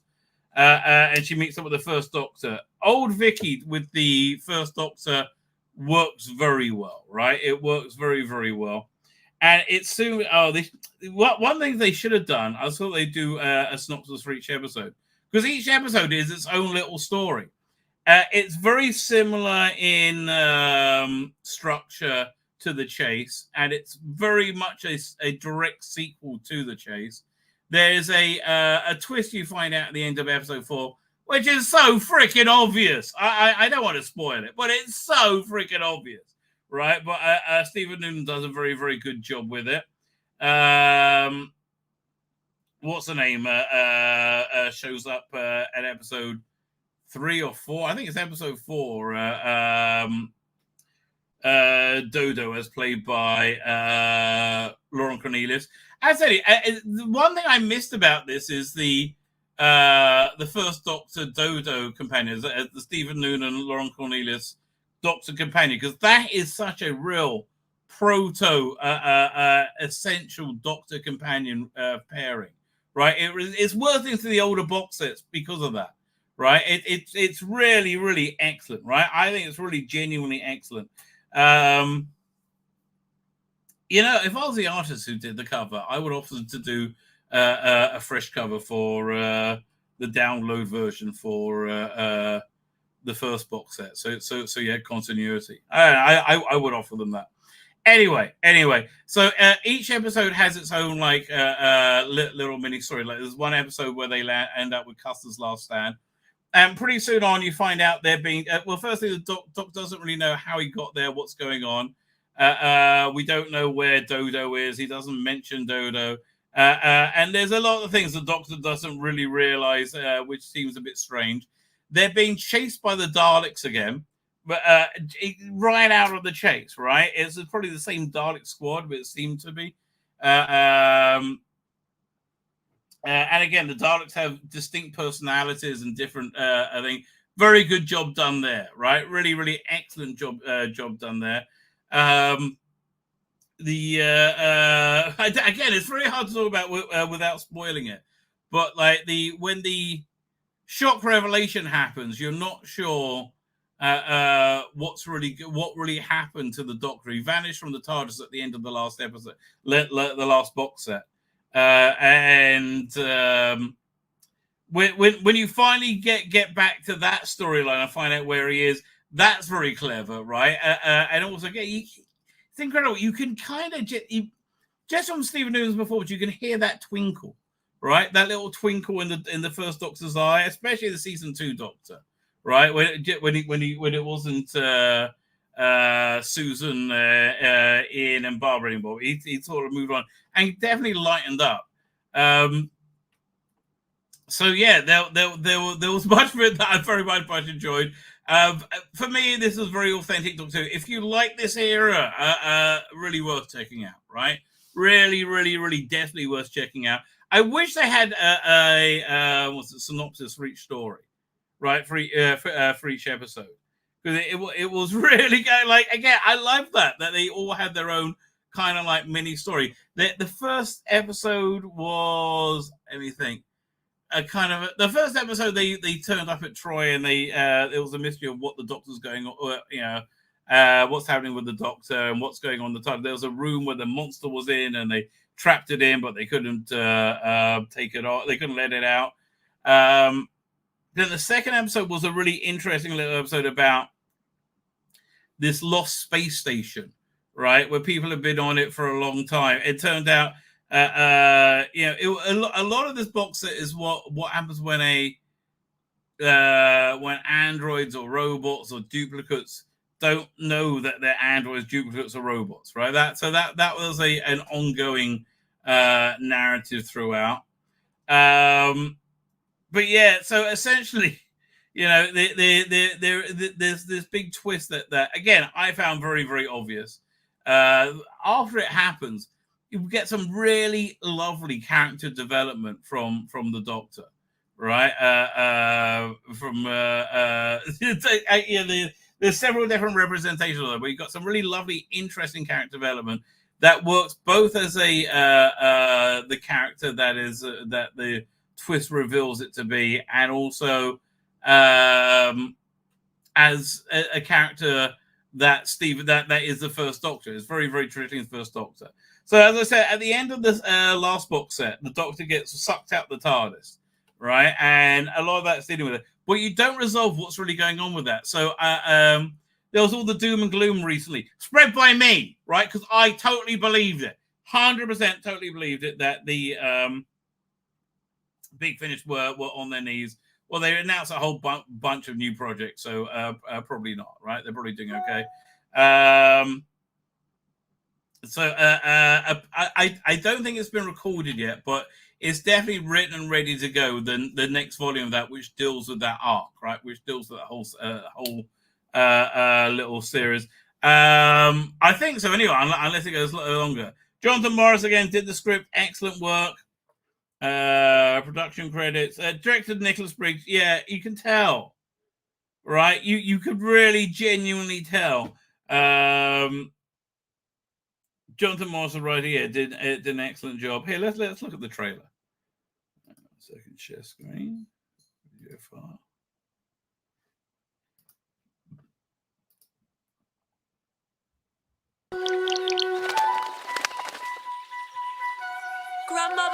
Grandmother Cressida! Antivers! I thought you should know. Like a bit of AI being deployed in this one. About the temple in the olive grove. But there isn't a temple in the olive grove. There is now. It's a small blue building. Is this all taken from the Blu-ray? Not him, but the Blu-ray. Maybe he is as well. Promo that she was in. Thing made of wood. The TARDIS? After all these years? You must help me. Help you? Before it is too late. All of time and space! Here we go again! Welcome to Perpetuity Station. And you have medical facilities here? Naturally. It would actually be better if they did this more of a pastiche of the original, but I guess you can imagine it as like widescreen modern as well. Pilot of my ship. I don't know what's wrong with him, but he's very ill. Another materialization. This time in the crew deck. I hoped I'd never see them again. The Daleks. The Doctor must be captured. Seek, locate. The time curve indicator is clear. So the Daleks aren't behind us? No, not yet. I do like that they recreate the chase space background of this, and also the Dalek time ship. Bows and arrows and rifles. We must be in North America at a point before the 20th century. What in the name of old Sam are you? You will obey the Dalek. Oh, this was it sounded like it'll be stupid, but it was really good. 1960s Daleks with cowboys and during Custer's last stand. And for a reason that I will not go into, the Daleks aren't allowed to kill anyone. It's really good, the Daleks. That's what the PD Richard, right? X or die! Supreme, the enemy time machine has materialized. We are all in desperate danger.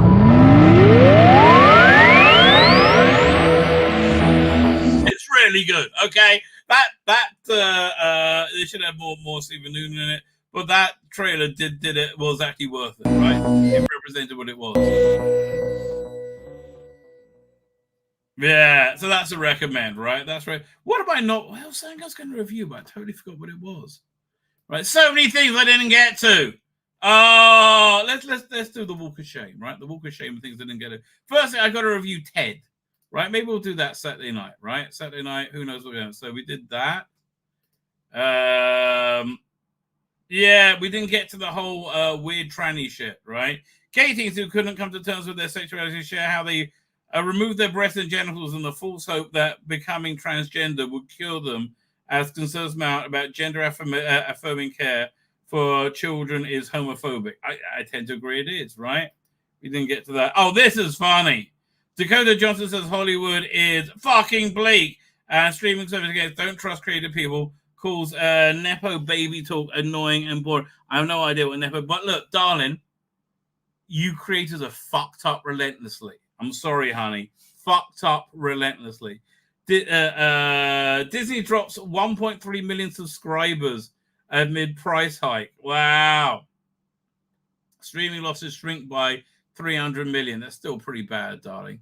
Babylon 5. We've got to go with that. That's coming back, right? They reaffirm the reboot. I have a lot of faith in that. Yeah, yeah. She's like, oh no, the film industry is so bad. People care. Yeah, people care about the films not making money, and they don't know why. Rebecca Ferguson clears here about departing from Mission Impossible. That was one of the reasons I didn't like the last one. I thought she was a great asset. Why on earth would they get rid of her? So we did the Bob Iger thing. We did the. I like this website, by the way. This is the filing. What's the name of this website again? Oh no, that's Rebecca Ferguson. Second, that was Elon Musk. Yeah, that part. This is also done by John F. Trent, right? Henry Cavill brings update to Warhammer. I'm looking forward to this. Henry Cavill sells this to me, right? Absolutely sells it. Eternals actor Kamil Najaji admits entering counseling after poor reviews for the Marvel film. Says he has trauma. Not as much trauma as the people who paid for it or watched it, right? They have significantly more. What's Fandom Pulse? Anything there I'm interested in? Marvel uninspired Bullseye costume in Daredevil Born Again. Let's have a look. What does Bullseye wear in the comic? Guess that. Wow, that's boring. Wow. That's super duper boring. Fuck me. That's shocking. Right? That is absolutely shocking. Rejected Star Wars Next Generation movie, that idea that would have tied back to DS9. Oh, I would have liked to have seen that. But anyway, the 10 dumbest things in Star Trek and Darkness. I got to go over that. That looks great. Right? There's always good things on What Culture. I think the own star Jodie Whittaker is doing Celebrity Bake Off. Who gives a shit? I mean, this is an interesting story as well. No, Hawley had Blanchett in mind for Blanchett and Malik in mind for sequel for their site. So this is definitely what we'll go over on Saturday, right? Yeah, this looks interesting. We'll be able to do a bit of a Star Trek film. Katie Sackhoff talks about Mandalorian season 4, and maybe I think she talks about Starbuck as well. I think love a bit of Katie Sackhoff. I wonder how much she'll be in the Favreau Mandalorian, right? One-man crew member killed during production of Marvel TV series. Fuck me, could it get any worse? Pirates going into racing Jenna sort Johnny Depp's role. Dumb idea. Brie Larson fired from Deadpool 3 as Ryan Reynolds and Hugh Jackman battle Disney. That real? How do they know she was fired? Whoa. Okay, Super Bowl approaches. Deadpool 3, Ryan Reynolds, Bob Iger. Okay, what's about Brie Larson? Disney is racing against time to fashion a trailer for the Super Bowl, yet beneath the facade of excitement, simmering tensions as Reynolds navigates conflicting directs from Disney, while concessions are made granting Reynolds a measure of autonomy. Clashes persist, notably concerning the portrayal of the characters like Wolverine. Interesting. A significant bone of contention arises from Disney's insistence of integrating Captain Marvel in the films. Now, nobody likes it, you dumb cunts. Much to Reynolds' dismay, despite vehement objections, Disney initially pushed for Brie Larson's cameo, prompting Reynolds to dig in his heels. Good for you, Ryan. According to Scoop and Mike Zero, following these intense negotiations, Disney finally relented, permitting Reynolds to fire Larson, and a character's presence is suggesting the all pivotal scenes featuring her. Thank God for that. But in the upheaval extended beyond Reynolds, even including co-star Hugh Jackman, and created problems with him reprising his iconic role. Wolverine. Zero reported that Jackman had been locked in battle with Disney, vehemently opposing the inclusion of DEI and the deletion of the early scenes from Wolverine fighting in World War II. Disney overall marketing strategy. Yeah, why are we constantly fighting Disney management to not make shit? Well, that's fascinating, right? That is fascinating. Wow. On Cosmic Book News.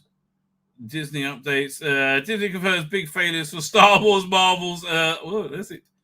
What's the failure for Star Wars?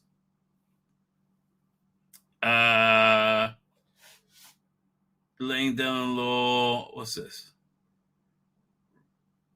Marvel's and the Wish were massive fails. But we'll start. We knew that anyway. And the Marvels was a massive fail.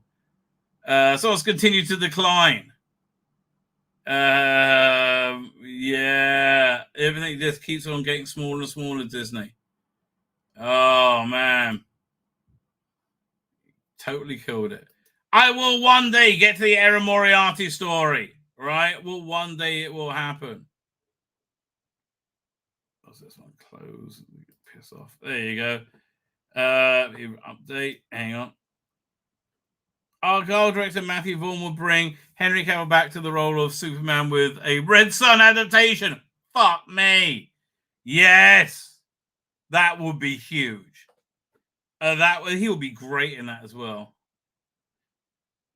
Henry Cavill excited to work with on Warhammer Prime. So this is the stuff that I spend my free time daydreaming about. Look, Henry, mate, you sell everything so well, right? You sell everything so well. This is another story I got to get to. How Doctor Who can avoid making marvelous messes, sci-fi mistakes? It can't. It's fucked up, right? It's done. Doctor Who theory reveals new season 14 was secretly influencing the 2023 specials. What? Yeah, probably. Who cares? Ruby Sunday. Who gives a shit? Got to read the story about how they want to bring back Stephen Taylor. What we got here? What culture? What's they got to say about Doctor Who? 10 Doctor Who moments, and there you go. What were they thinking? Well, let's see the first one. Thumb sucking. Well, it's Chibnall. You can't really put that down. What are they thinking? They'll just hang on here for no reason. They got to CGI that puppy. Dobby Doctor. I didn't mind the Dobby Doctor. What can I tell you? What can I tell you? 10 Doctor behind the scenes secrets you need to know. No, I'm cool, baby. I'm fine. Oh, this is funny. When I done this. Doctor Who stars new thriller pulled from the screens just too much after launch on their drastic cost-saving cuts. Yeah, on Paramount Plus.